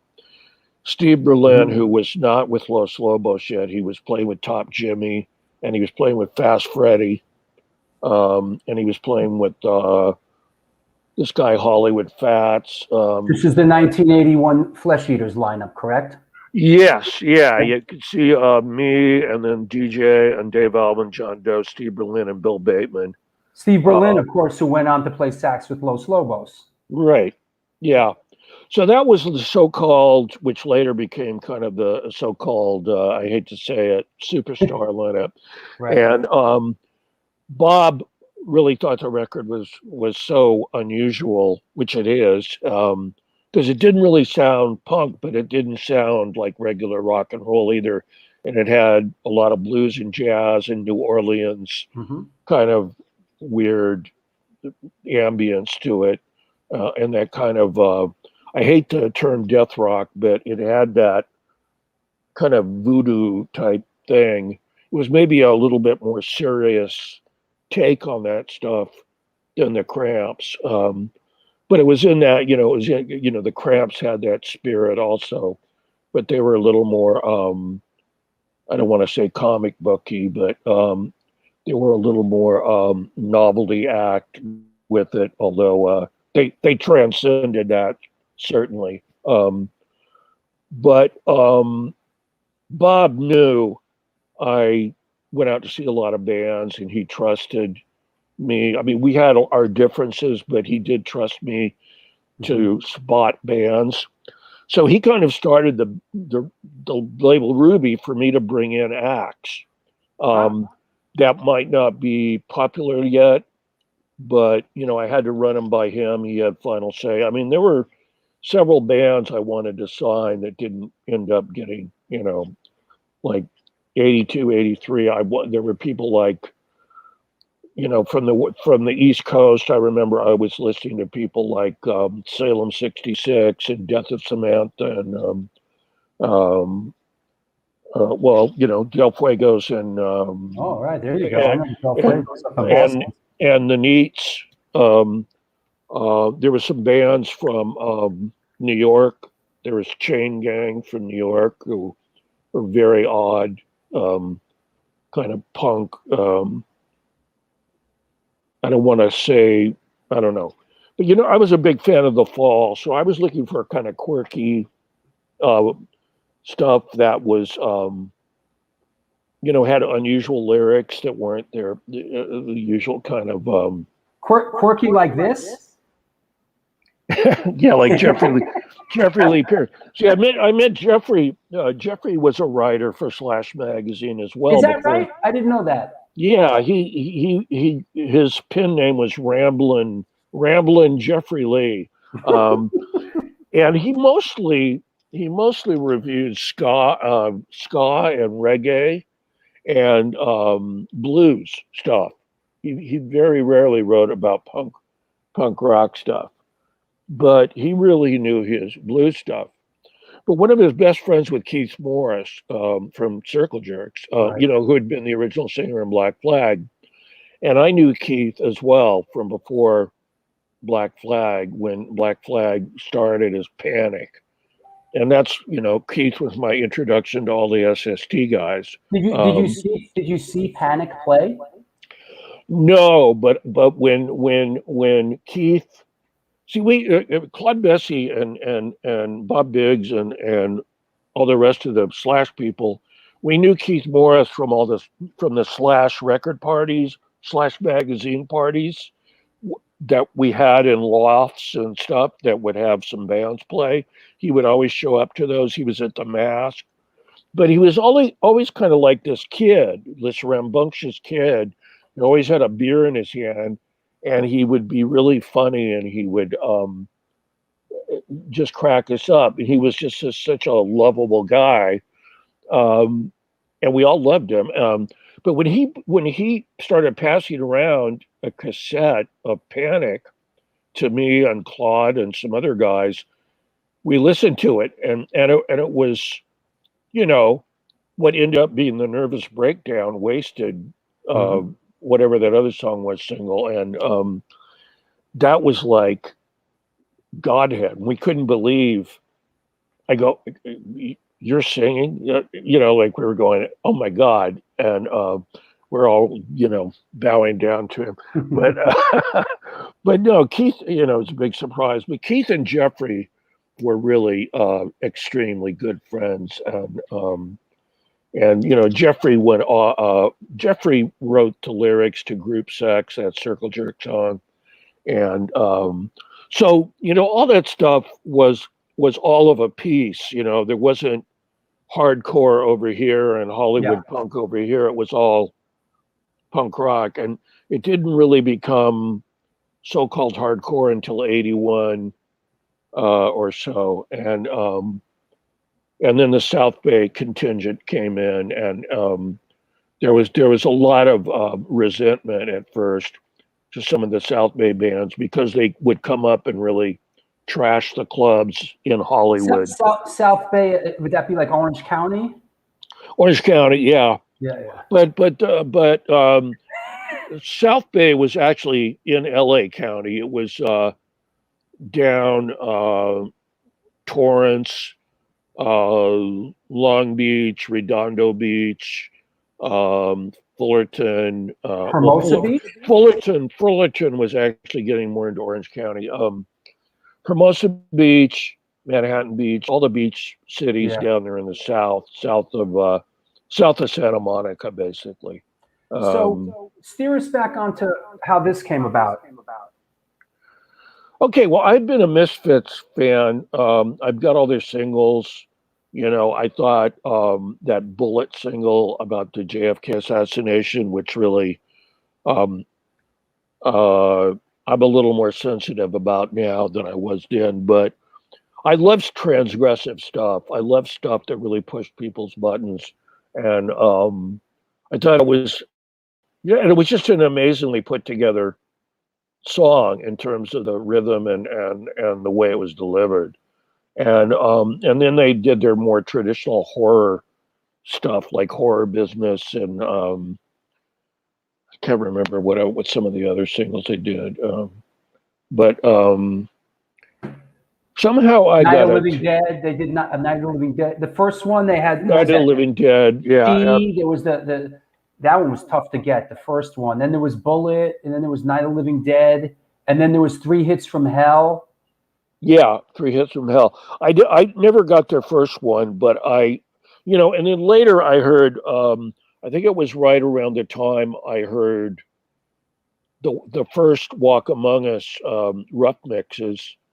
I had heard they had done an album for that Mercury subsidiary. Caroline? Yeah, they ended up putting out Modern Dance by Perubu. And they were going to put out the Misfits. No, Caroline was later. Yeah, I'm sorry. They were going to put out a Misfits album called Static Age, which eventually eventually saw the light of day years later. Right. I had a cassette of it, and I thought it was really good. And because they were unusual. They didn't sound like a lot of other punk. And also, the Misfits Walk Among Us. I mean, you can tell Glenn and those guys were influenced by. I mean, I was hearing girl group stuff in the Misfits that a lot of other people weren't, like New York girl group type stuff, like Brill Building and Lieber and Stoller, that a lot of people would not hear when they listened to the Misfits. Yeah. It was catchy stuff. They had hooks in their songs, and that's what I ended up not liking a lot about the hardcore scene, is that the songs to me weren't memorable. You know, I mean, Black Flag I was a fan of even after Keith left, but just a lot of the hardcore thing, it really it kind of ruined the Hollywood scene for a lot of people. And there's a lot of violence out there. There's a lot of it was really kind of pointless. It didn't do anything except alienate the whole club owner thing. Which, you know, I mean, the club owners could be assholes, but for the most part, they were willing to book the bands until, you know, the hardcore stuff started happening. And I know there was a show the Zeros and X and the Flesh Eaters was going to do at the Troubadour. And Don Weston's Troubadour? Yeah. And it Dave Weston, right? It got canceled a week before the show because there'd been a riot at another punk show, and they were worried.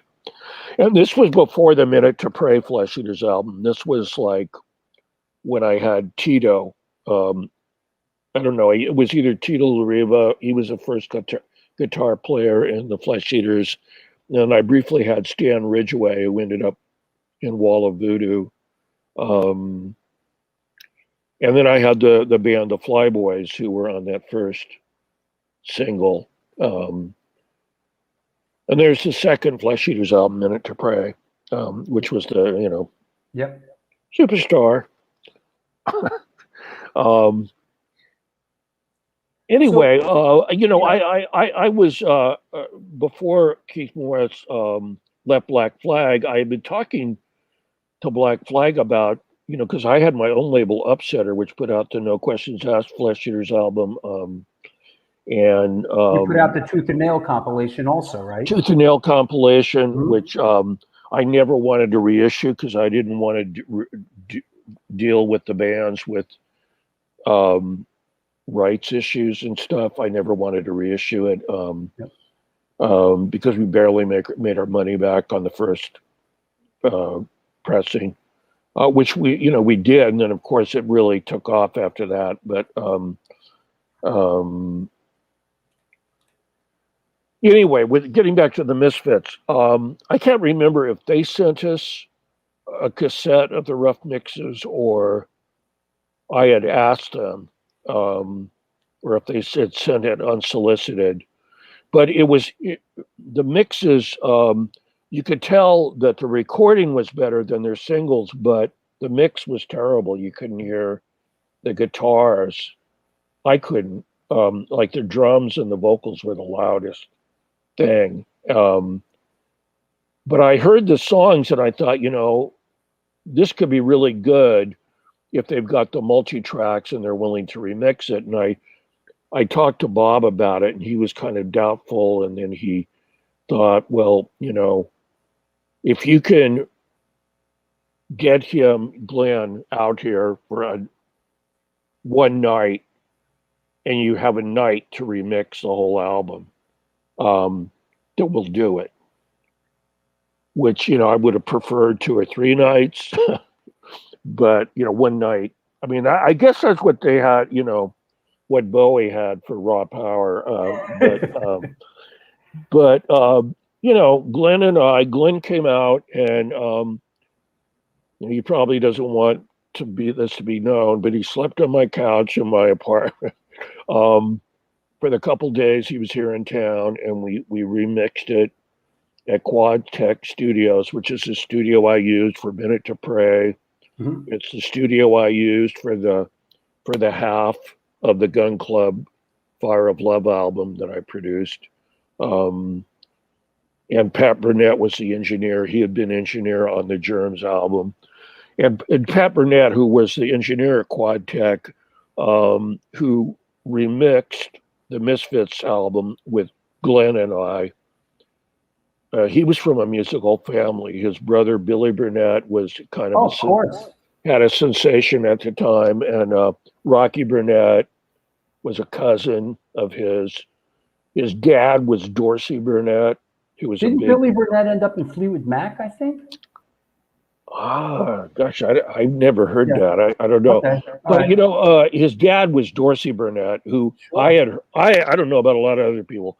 I'd heard of him because I was into old school country and Right. old school rockabilly, and his dad was Johnny, or his uncle was Johnny Burnett, who was very famous. He's the guy who wrote, or I don't know if he wrote it, but he did the most famous version of Train Kept a Rolling. Yeah, Billy Burnett was in Fleetwood Mac from 87 and 95.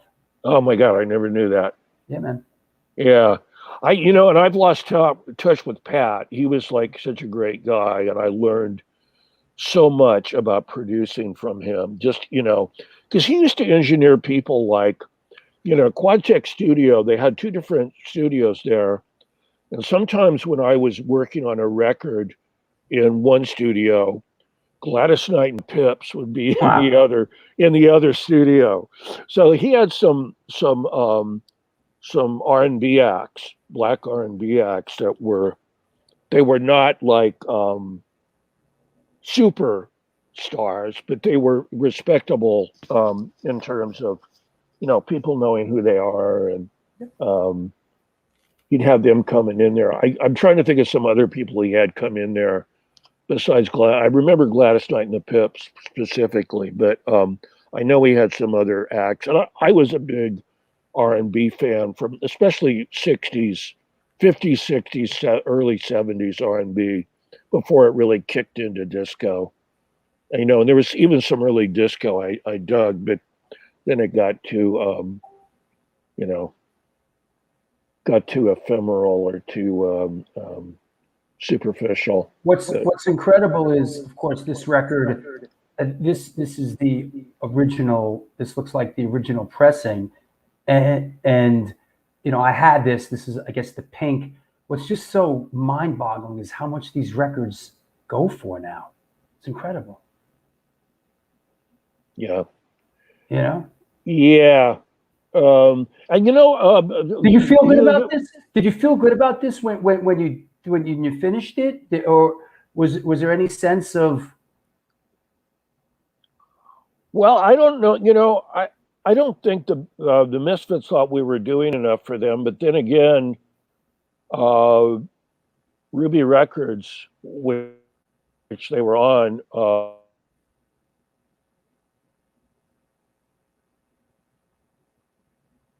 Dream Syndicate, also Days of Wine and Roses. Yep. And then I later did the Green on Red Gravity Talks album, which was originally going to be a Ruby record, but it ended up coming out on Slash. And you did the Lazy Cowgirls too, right? Yeah, that was for a subsidiary label of Enigma called Restless Records. I did them in 1985, I believe, and I wasn't working at Slash anymore. But the Gun Club Fire of Love was Ruby as well, correct? Yeah, that was in '82, and that was right around the time I did the third Flesh Eaters album, Forever Came Today. Mm-hmm. And that was with a new lineup. Steve Berlin came back on sax, but everybody else was new. Don Kirk and Robin Jameson, and Robin Jameson would go on to play with me on all the Divine Horseman stuff, and Chris Wall on drums, and then also Jill Jordan, who's now kind of famous tattoo artist. She was singing backup on a couple of the songs on Forever Came Today, and then several songs on the fourth album, Hard Road to Follow. Steve Inamorita says Dream Syndicate is one of the greatest albums of all time. That is a great record, Steve Wynn. That's yeah. I really loved the way that album came out. It came out really beautiful. It's a fantastic record, man. And they really pretty much, when we did Ruby Records, the stuff that we actually recorded at Quadtech, most of those records were very live. I mean, there weren't a lot of overdubs. There were some, but not many. A lot of that stuff was played live, and what you hear is there weren't a lot of layers recorded, stacked on each other, and then mixed. It was live, and then there might be a few extra guitar tracks or vocals redone or something. But we generally, if the rhythm tracks everybody put down were good, we just kept those. We didn't try and they weren't designated as scratch tracks necessarily.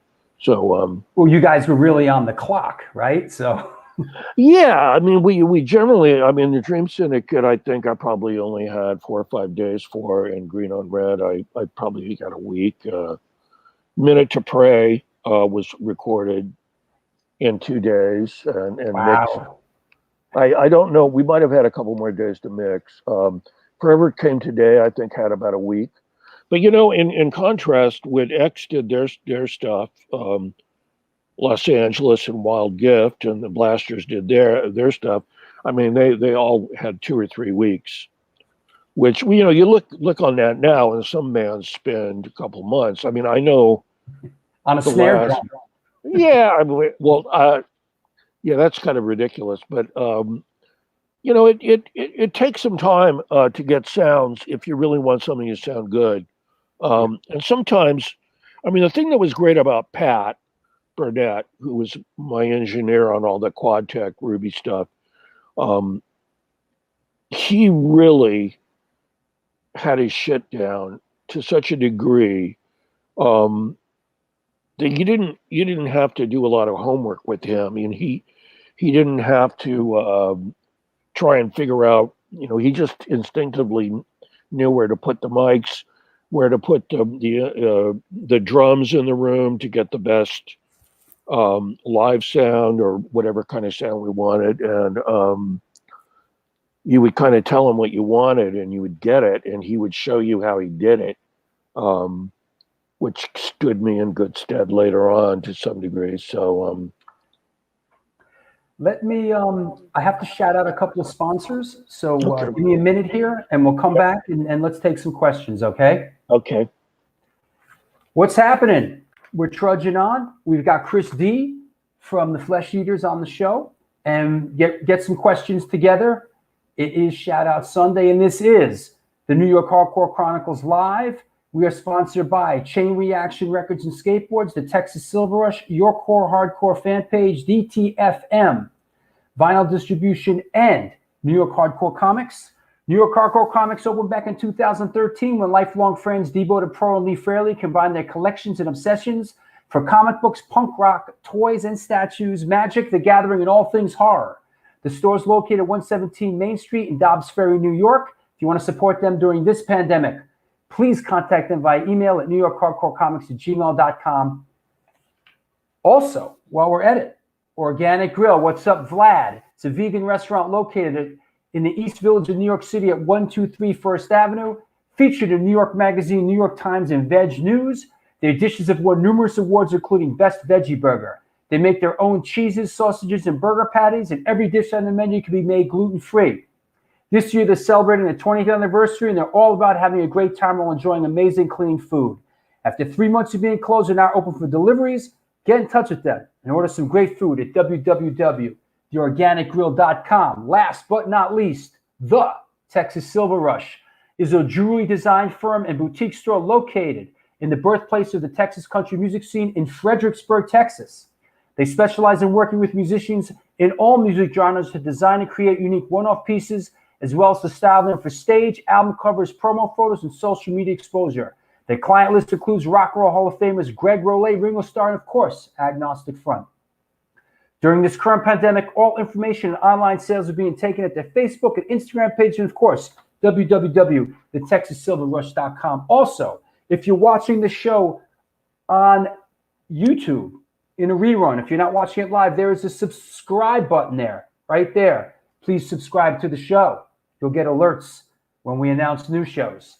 Also, there is a merch link underneath New York Hardcore Chronicles Live merchandise. Also, the A7 t-shirt, girly shirt, and sweatshirt are now available on white. I'm doing the white one. Check it out. A7 comp shirt. Also, what else? Covered a lot. Let's please, if you have any questions for Christy, post up. Let's get right into some questions. And hopefully we'll cover some of the stuff we might have missed out on. So please, I know Alpha Stare, Chris Corkum, all you guys really hanging in there. Al, please post up a couple questions for Chris. Let's see what we got here. Let's bring Chris back on. Hey, man. Hey, before we take any questions, I want to plug a couple things. Please do. Because I'm afraid we might run out. And I'll forget. And I have a couple photos to go with it. Go ahead. I wanted to just plug the Flesh Eaters album that came out in 2019, which is with, the Dave Alvin, John Doe, DJ, Steve Berlin, Bill Bateman lineup. I Used to Be Pretty on Yep Rock. And also Julie Christensen sings backup on some of that. There's a photo which we took in 2018 from that lineup, and that was incredible. It's incredible you got this lineup back together. It's really great. Yeah, well, we did a reunion show. We did 3 reunion shows in 2006 because we got asked by Mudhoney to do a festival with them in England. And miraculously, the guys were all free and we could do it. And we got what we wanted from the festival, and we decided to do 3 gigs in California as a warm-up. So we played in 2006, and we kept trying to do it again, and it just wasn't happening. So I let it go for a few years. In 2015, I revisited it, and I got the guys back together, and they wanted to do it. We did 5 or 6 shows, all the West Coast. 2018, we did 9 shows, I think. There's one of the ones from the 2018. That's in Vancouver at the Rickshaw Theater. There's John Doe in the middle and Dave Alvin furthest away with the hat on. And there's me yelling my lungs out. But right after that tour, I said to the guys, you know what, we got to go in the studio and record an album, because we were doing enough of other material that hadn't been on Minute to Pray, that had either been recorded by another lineup of the Flesh Eaters or was new. We were doing a new cover, the Green Manalishi from, Peter Green era Fleetwood Mac. Oh, yeah. We had never recorded Cinderella, the Sonics song that we always did live. I had a couple new songs, Black Temptation and Ghost Cave Lament. We were doing some other stuff like Wedding Dice and House Amid the Thickets and Pony Dress and the Gun Club song, She's Like Heroin to Me, that we never recorded. And the Wedding Dice had never been recorded with this lineup. We did a new version of My Life to Live, which was a popular song from the Forever Came Today album. So we, it was just kind of a fortuitous chain of events that allowed me to get that happening, and everybody was free and willing to do it, and people got excited. And I have to mention Deb Frazen, who did the cover photo. This is a photo she did in 2015. This was some guy who had this Ford Ranchero truck parked on Silver Lake Boulevard for almost a year. And it had that graffiti, I used to be pretty, painted on this side. I used to see it all the time. And Deb had posted, you know, she's a photographer who's been working for a long time. She used to be the floor manager at Tower Records in Hollywood a long time ago. And there's a lot of Tower Records alumni out there who worked with her. And she was really on the original. She's an OG. And she's a great photographer. She's done a lot of other people's album covers now, but and she's starting to do videos. But I always loved this photo, and I go, Deb, I want to call the album "I Used to Be Pretty." I got, because that's the way I felt with all of us. We used to be kind of, you know, these studly guys, and we're all like had grown old and gray. But I love this photo. It just embodies the whole idea. Right.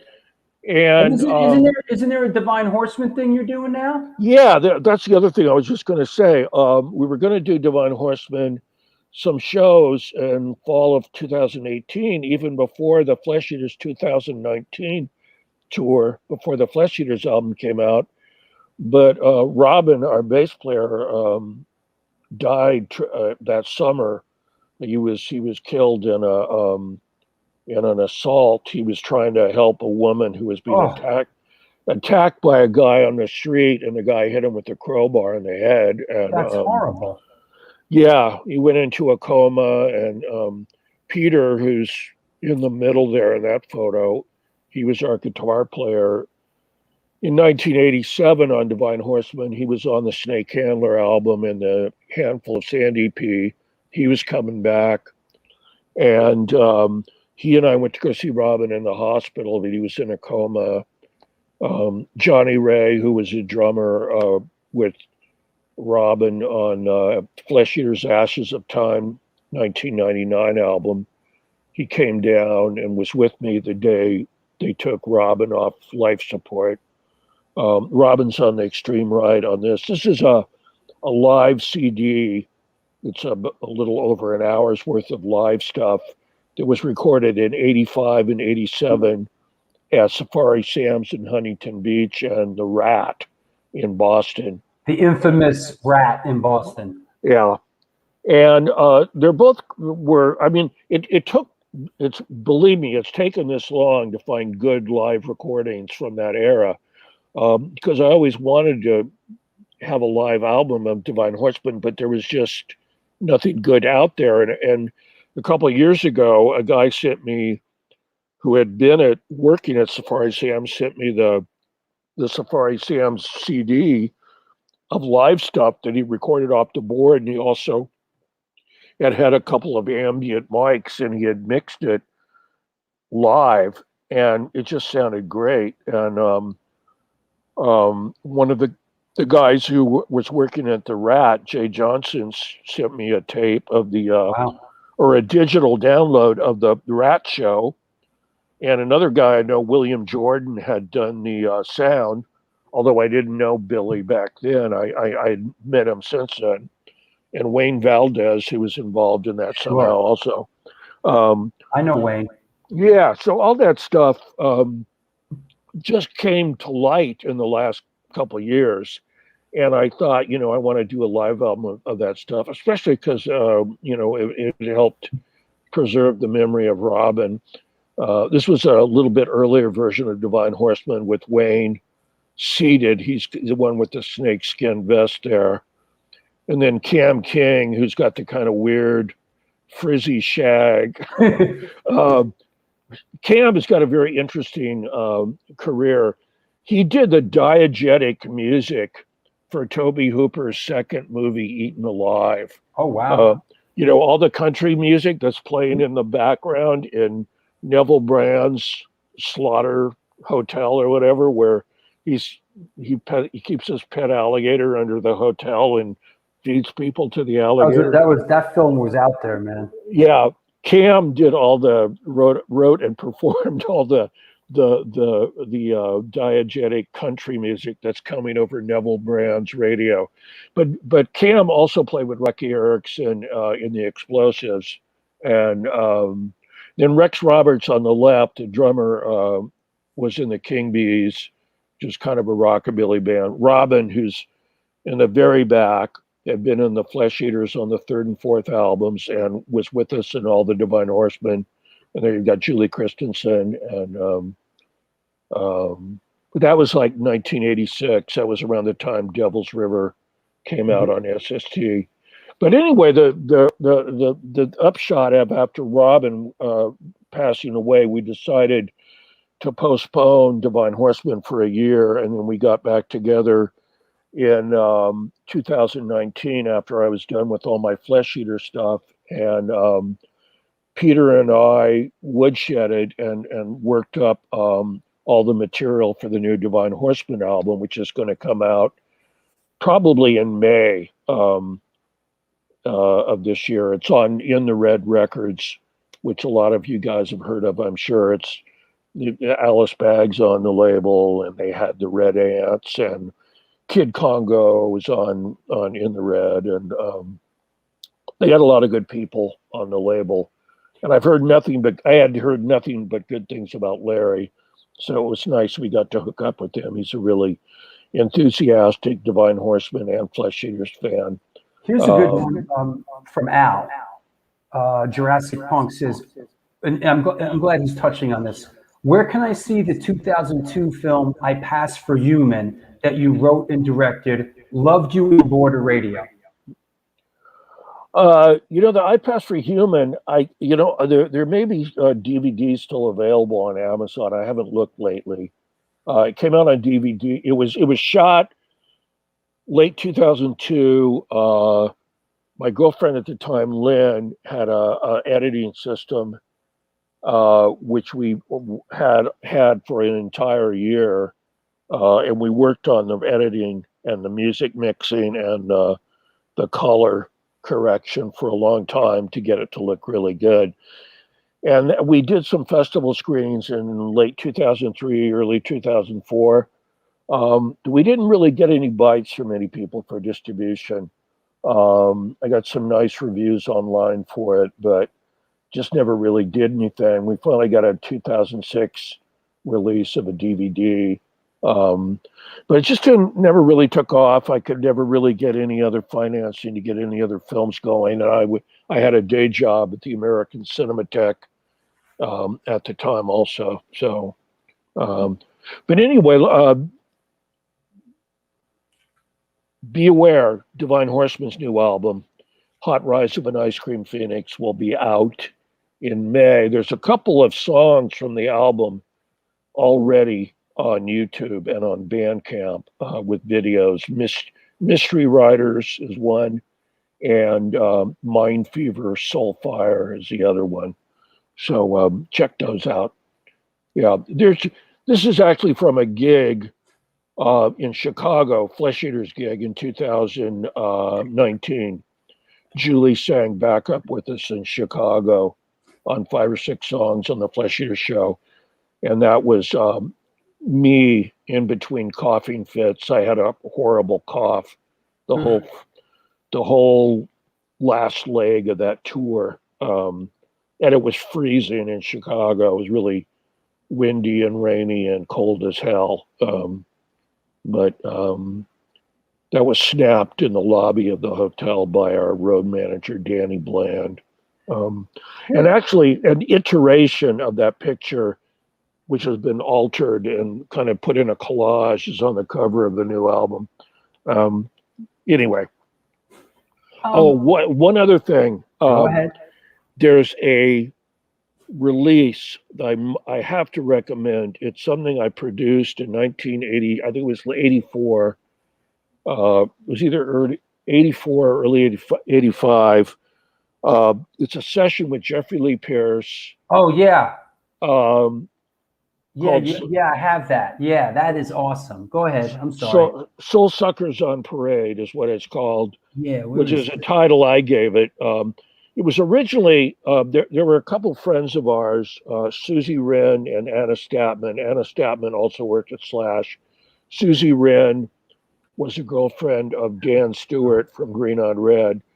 They got together and were putting together a country Western compilation of punk people doing either country or country blues or rockabilly kind of stuff. And I produced a session with John Doe, a couple songs, his original version of Wrecking Ball, which is totally whacked out, much different from the Knitters. But the song we were recording for that session with Jeffrey, we got Dave Alvin on guitar, Bill Bateman on drums, both from who were in the Blasters at the time, Gene Taylor, who tragically just passed away a couple of weeks ago from hypothermia in Austin, and that goddamn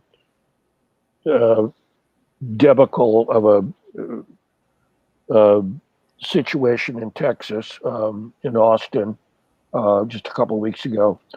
He plays piano, and Jack Watterson from Green on Red's on bass. But we were all really drunk when we did this session. I produced and engineered most of it, and I produced it and mixed it. But the song was judged by Susie and Anna as just too out there for to put on the album that they were doing. So it never got released. But while we were in the studio, we all wanted to keep recording. So Jeffrey had another song, this thing that some people have already probably heard of who are Jeffrey Lee fans, called Walking Down the Street Doing My Thing. And just totally profane, crazy, William Burroughs kind of mashup, R&B song, blues, rock, boogie song. It's kind of gun clubbish, it's kind of flesh eaterish, but Dave Alvin is totally unleashed. If you think he sounds wild in the Flesh Eaters, it's some of the best guitar playing. Where does something like this sit for so many years? I don't know. I was after people to try and get this out forever. And finally, a friend of mine, Mike Minke, who I've known since the Slash days, he used to work at Slash also. He got the rights about 12 years ago to this. And he had me mix it, do a real mix, because we just had rough mixes. Yeah. I went in and mixed it. It was a multi-track? It was 8-track. Okay. So there were 2 takes of the Willie Nelson song that Jeffrey did, called "Not Supposed to Be That Way," which Jeffrey was the drunkest of us all, and Jeffrey was extemporaneously improvising lines that weren't in the original song. And occasionally he would quote a line from William Burroughs about the Centipede Islands and just crazy stuff. We did 2 takes of that, very hardcore, drunken barroom blues rock with Jeffrey. And then we did the 17-minute long Walking Down the Street Doing My Thing, which is, believe me, it's worth getting. It's worth hearing. We kept wanting to record after that, but we were all so drunk we couldn't really function. But we did record. Jeffrey wanted to do Shake, Rattle, and Roll, which I shared lead vocals with him. He and I both did lead vocals on it. I was improvising lyrics, and so was Jeffrey. We didn't know the real words. We also did a cover of Bad Moon Rising by Creedence. Nice. Both he and I are improvising lyrics. But that's going to come out on Record Store Day in June on Minke's label, Minke Records. So people should look for that. Let me ask a question from Thomas Starkey. What poets influenced Chris in his poetry? Okay, well, at the risk of sounding pretentious, I am really into all the French symbolist poets from the late 19th century, like Baudelaire and Rimbaud and Gerard Nerval and oh God, there's so many more. Mallarmé and also writers, French writers from that period, like decadent writers like Horseman and Octave Mirbeau, who wrote Diary of a Chambermaid and Torture Garden, and transgressive surrealist literature from the early 20s.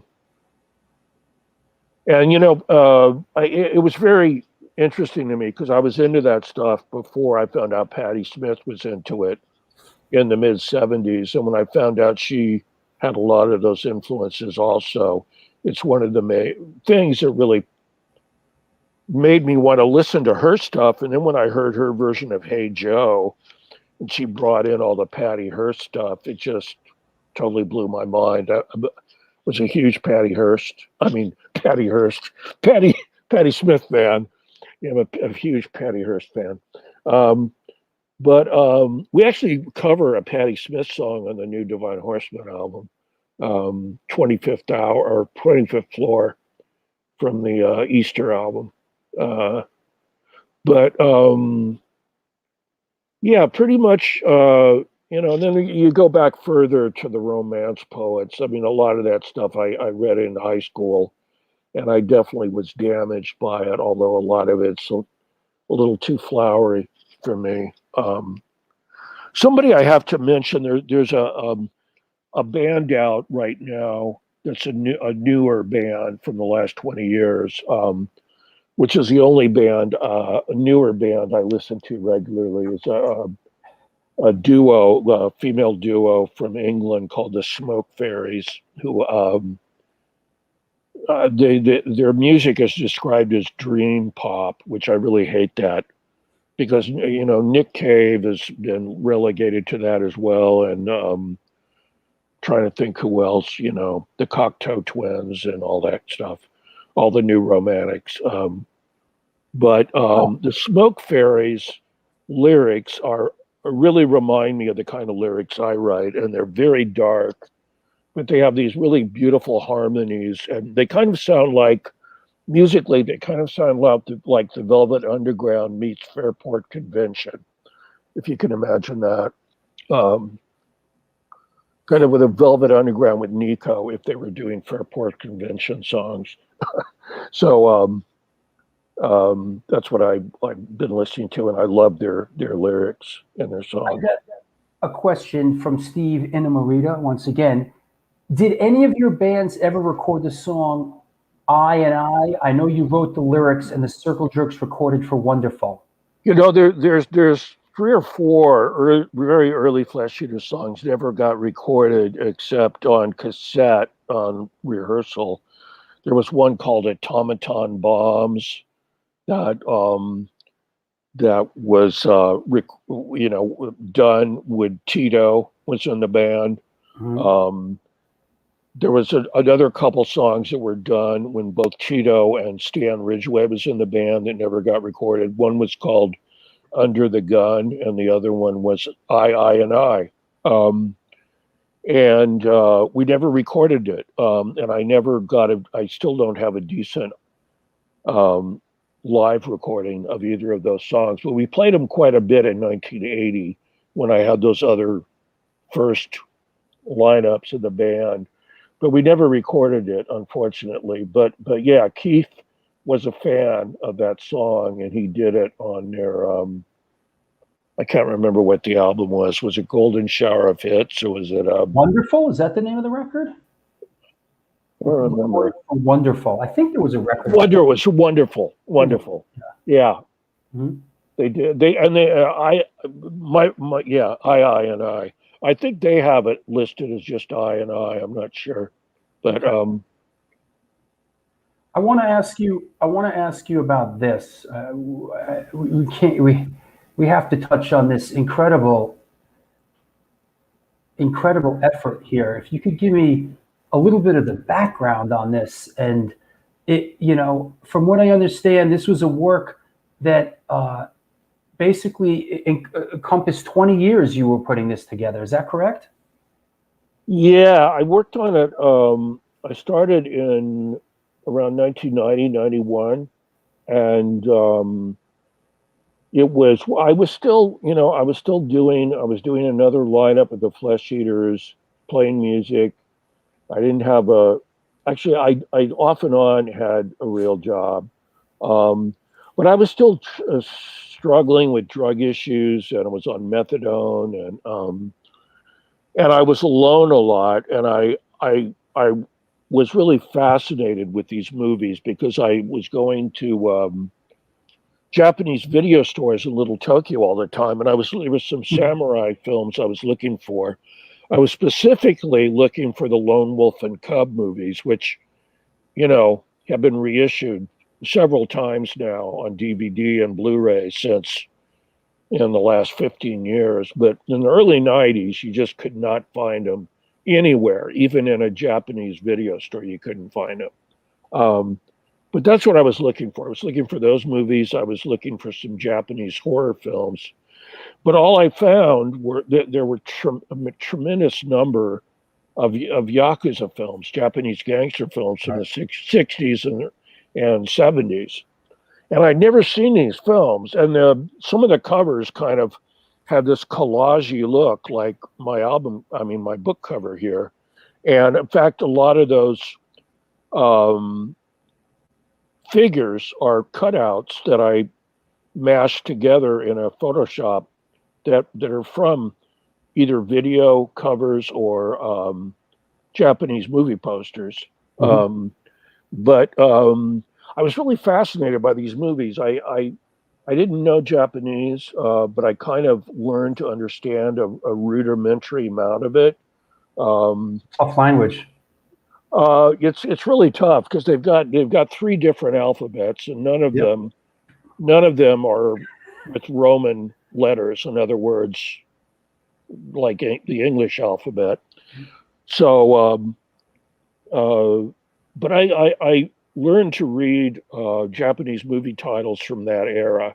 I can't read them for anything post 1980, but a lot of movie titles between 1950, 1970, 1980, I can read. And because I just immersed myself in this stuff. Mm-hmm. And then I was starting to do volunteer work as a consultant at the American Cinematheque in the mid 90s. And I was already working on this compilation of Yakuza films. And I was watching them and I was taking notes on them. I was figuring out who the actors were, how to write their names in English. And I have no idea why I became so obsessed with these movies. They had a really nihilistic feel to them, which I think is the reason I was, was kind of mirroring the way I was feeling in my life. And they almost all have dark, bleak endings. So methadone delirium, right? Yeah. I finally got clean and I got sober in 96, and I was continuing to do volunteer consultant work with the American Cinematheque. And Dennis Bartok, who was the main programmer there, who I became friends with, he was really into Japanese genre cinema as well. And there was a director we both liked who had done both samurai movies, and he had done some Yakuza films too, some gangster films. And I helped him curate or, program a series of this director, Hideo Gosha, in 96. It was right before I got sober. And then I also worked with him on spaghetti Western series and some other stuff. And we did a Japanese Outlaw Master series. That was in 97 or 98. And then I got hired on staff when they reopened the Egyptian Theater in 1999. Oh, right on. Yeah, I worked there for 10 years. Yeah, I screened a couple of my films there in the Steven Spielberg room. Oh, right. I was gone by the time I remember you did that. I was Yeah. already, that was after Listen, 2009. it was a really pleasant experience. It's a great place, man. Yeah. But I had I mean, that was really a dream gig for me. Yeah, I bet. And I wasn't doing music except for the 2006 Flesh Eaters reunion. And I took about a month off in '92 to do that. I passed for human film, which my boss gave me a leave of absence for a month to work on that, to shoot it, because we had raised a little bit of money to shoot it on high def video. And but you know, I had almost a full thing completed by 2002, and the book, and it was already 500 or 600 pages, and I had met Kinji Fukasaku, the director who did Battles Without Honor and Humanity, and he became more famous for some of his other cult stuff like Battle Royale. And well, he sadly he died I think he died in 2000, late 2002, 2003. But right before he died, he was kind enough to write a couple-page introduction for the book, which really was great, because we had done a retrospective of his films too in I think it was 2000 or 2001 at the Egyptian. When a lot of those films got, a lot of those films got screened in LA when they were first released, because there were some Japanese movie theaters in Little Tokyo. But they had gone out of business by the late 90s. So these movies had not been shown, some of them for 10 or 15, 20 years in LA, and they'd never been released on video. And anybody outside of the Japanese American community were not familiar with a lot of these films. So it was nice, because Dennis Bartok and I have to give us, I have to claim the credit. We really introduced those female convict Scorpion, the Joshi Sasori films. You see Meiko Kaji there on the on the right. She's on the left and on the right there. Right. I got her on there twice. But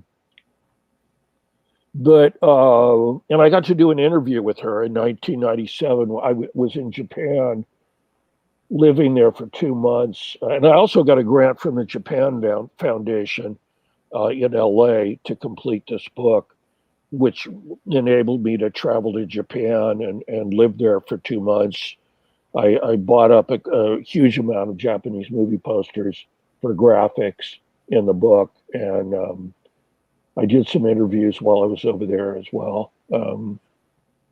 But I finally started late. Just I had some publisher interest in the 2000s, but they all wanted me. With illustrations, the book was going to be about 800 pages.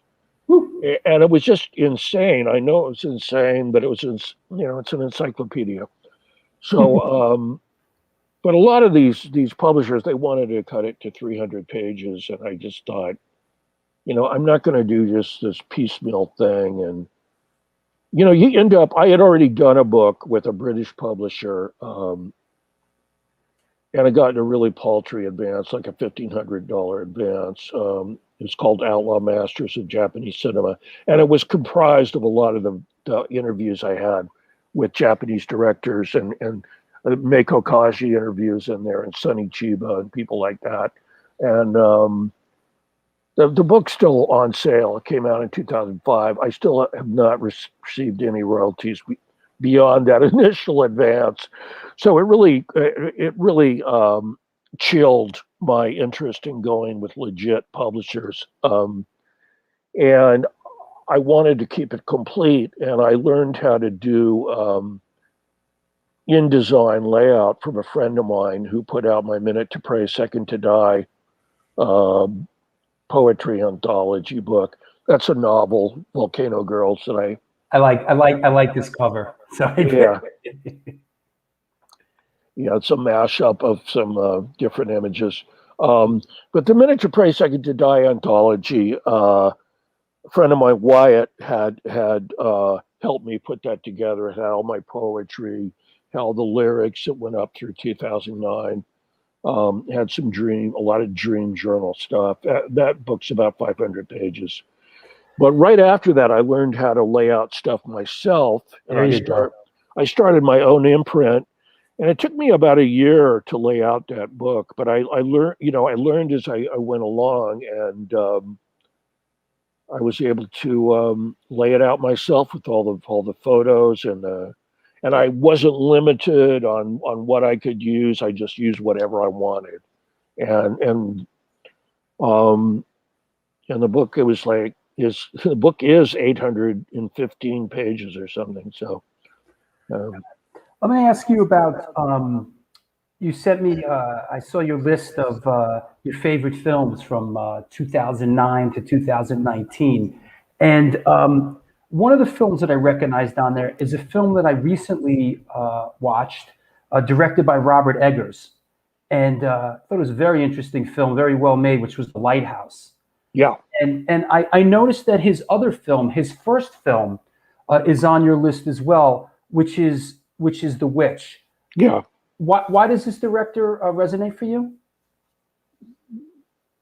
Say again. What was the question again? Well, this director. Why do these films really? How did both of them? I wasn't familiar with him before I saw The Lighthouse, and I had when The Witch came out, I saw it advertised, but I thought it was going to be another one of these generic. I haven't seen it. I thought the same thing. I'll tell you, I haven't seen it. There's been so much crappy horror in the last 20 years. I think The Witch, and there's a movie I don't have on there, which is also really good. Neil Marshall's The Descent, which is the all-female spelunking team that gets lost in the cave with the blind. What's it called? It's called The Descent. The Descent. The Descent, like descending into the bowels. I'm putting it on the list. Really good. Yeah. The British director, or Scottish, British, who did a werewolf movie called Dog Soldiers before the Descent. But The Descent is really amazing horror film. But The Witch, is something I thought, it's going to be one of these generic horror films that are terrible and telegraph everything and have a bunch of obnoxious Gen Xers or millennials who. That's what I thought. Who I actually want to see slaughtered in the first few minutes, not in the last few minutes. So, but I saw The Lighthouse, and I loved it so much. It was so cuckoo. I mean, that's just a crazy fucking movie. And the acting, Willem Dafoe is just amazing in that movie, and the dialogue and the cinematography, and it's so amazing. And I thought, this guy is a great director. And I thought, I went online and I thought, well, I'm going to waste $2.99 and rent The Witch online. And I watched it and I thought, oh my God, this is a great movie. I'm inspired now to watch it. It's very much like it's in color, but it's very much like a neo-realist. It's almost like a Bergman film because it's very realistic about what those people would have been like in the Puritan era in the 1600s or whenever it's set. I watched the trailer. I saw it on your list, and I know he directed it. And I saw The Lighthouse a couple weeks ago, and I know it was his first film. So when I saw it on your list, let me take a peek at this, and I looked at the trailer, and I was like, yeah, okay, I have to. This is the next thing I'm going to watch. For sure. And the way he ended the film, it's exactly. I have a really twisted mind when it comes to what I like to see in movie endings. And he ended the film, I don't want to spoil it, but he ended the film exactly the way I would have done it. And I just, Good. I can't wait. I was blown away by it. I thought it was very good. Another film on your list, which I was happy to see there, was The Irishman. Yeah, I really liked that film a lot. I think it got trashed in some circles, and I think unjustly so. I loved it. Only thing I wish they'd given Harvey Keitel more of a part in that movie. I love him, and I think they really squandered an opportunity there with him. But I don't know what the reason was for that. Did you watch it in one sitting? I did. I actually saw it on the big screen, and that was shortly, a couple months before the lockdown. I remember, what is it? It's three or how long is it? It's over 3 hours. It's 6, isn't it? No, it isn't 6. No. It's 4.5. 4.5, I think. Oh, 4.5. Yeah, Something it's a like long movie. I love it. I think they had an intermission, but I didn't have to pee at the intermission. But I really needed to pee in the last 5 minutes of the movie where he's in the nursing home and stuff. So I had to run out right before the end credits, and then I came back in, and it was the very last shot, and then it went to the end credits. So I missed the last couple minutes, but it was pretty much, I didn't think it was one of Scorsese's absolute best movies, but I really liked most of it. And I thought some of the de-aging stuff, I didn't think, the CGI de-aging, I didn't really think it worked very well myself, but it also didn't bother me as much as it did some people. But yeah, I enjoyed it very much, but I watched it in 3 sittings. So it was very palatable for me in 3 hour-and-a-half sittings. I really, really enjoyed it in 3 sittings, Well, I've got a DVD of it. I've been meaning to rewatch it, but it's kind of a commitment. You sit down and take it in. There's another crime film on there, which I have to say is one of my favorite films from that whole period. And it's also a New York movie, The Drop, with oh God, I'm totally blanking. The Drop? The Drop with it was James Gandolfini's last movie. And, what's his name? Oh God, I can't believe I'm blanking. Is that the Michael Ruscam film? Michael Ruscam, yeah. Yeah. He also directed Bullhead, and I've got that's Bullhead. the film with Tom Hardy, right? Tom Hardy, that's who I couldn't think of. Yeah. Thank you. It's like that's like a is that a Russian mob film? Yeah. There's some Russian mobsters. Tom Hardy plays a kind of somewhat dense individual, young guy who's been hooked up with the James Gandolfini character for a long time because of their, the family neighborhood connections. Mm-hmm. But just the character stuff in that, and who else is in that movie? Is it Numi Rapace is in it? I'm looking now. It's Rooney how do you pronounce it? Numi Rapace. Numi Right. Rapace. She's the gal that was in the original Girl with the Dragon Tattoo. Oh wow, that was And great. she was also in Ridley Scott's Prometheus. Yeah.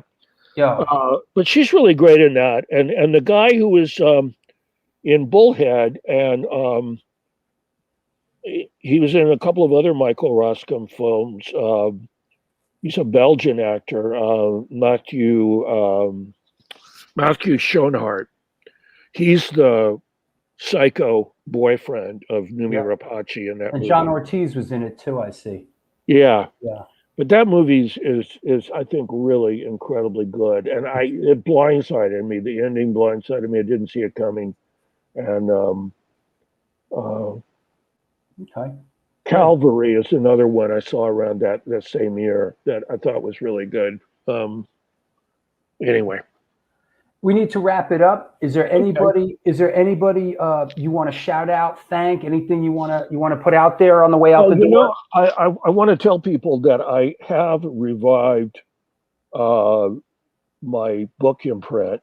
I did it last November, and I did not put out any of my own books. I'm working on another film book, which probably won't be ready for another year or two, but I put out a book of poetry by Nika Ray. What's that called? It's called Backseat Baby. Right.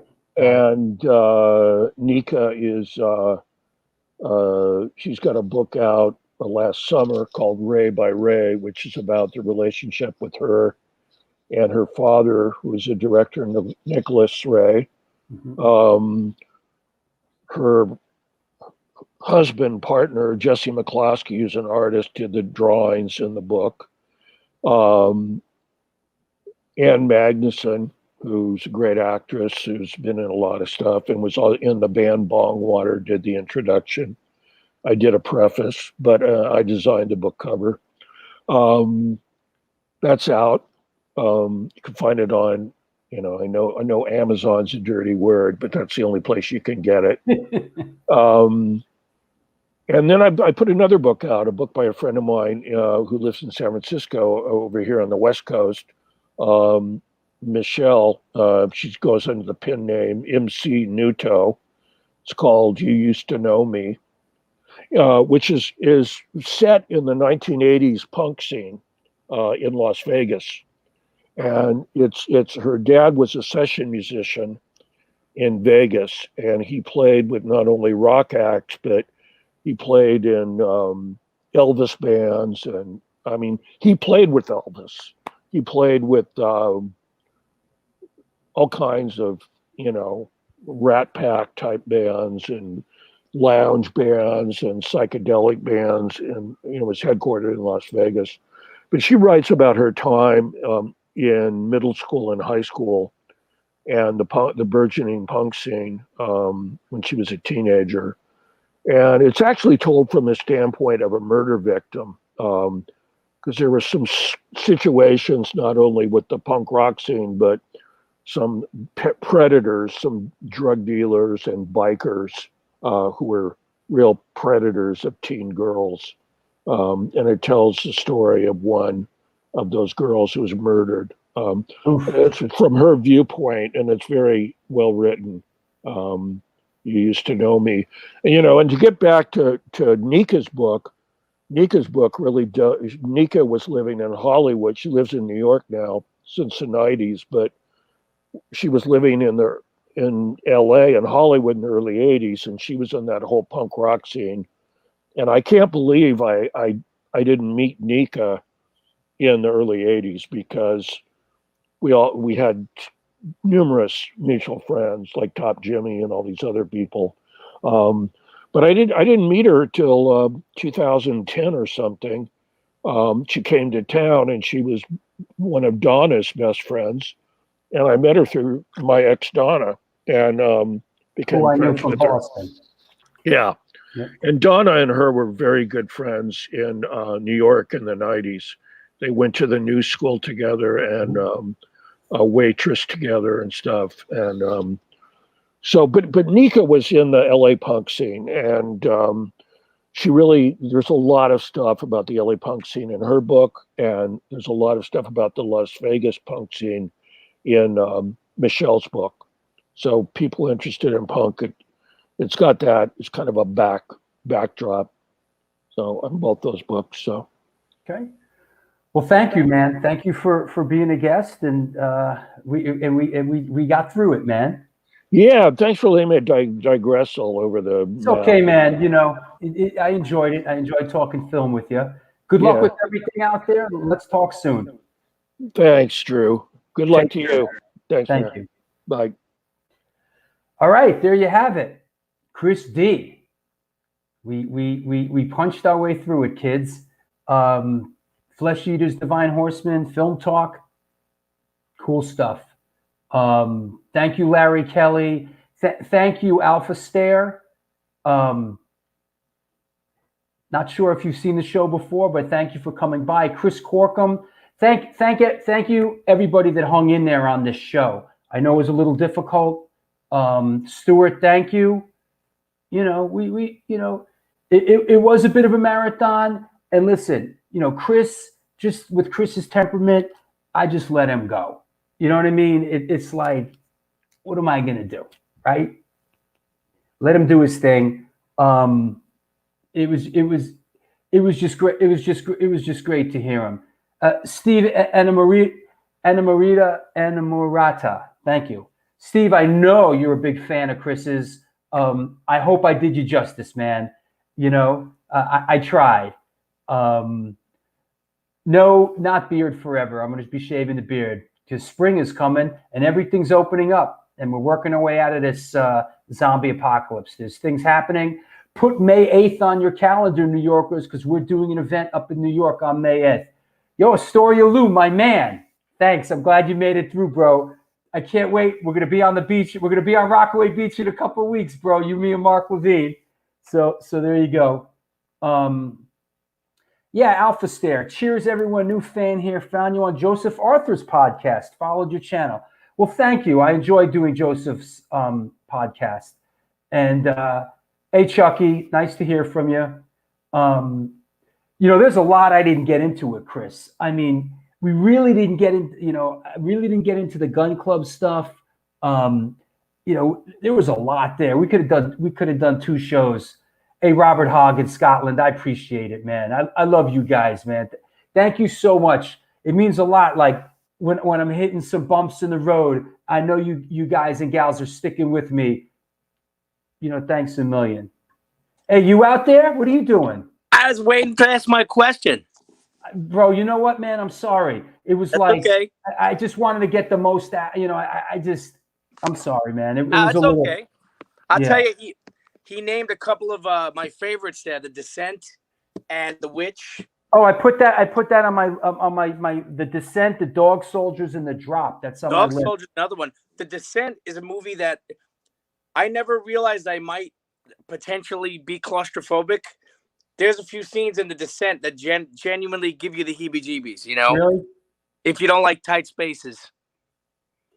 Yeah, John Jung. I love talking film, and you know what? I did so much homework for this show. I worked really hard on this show.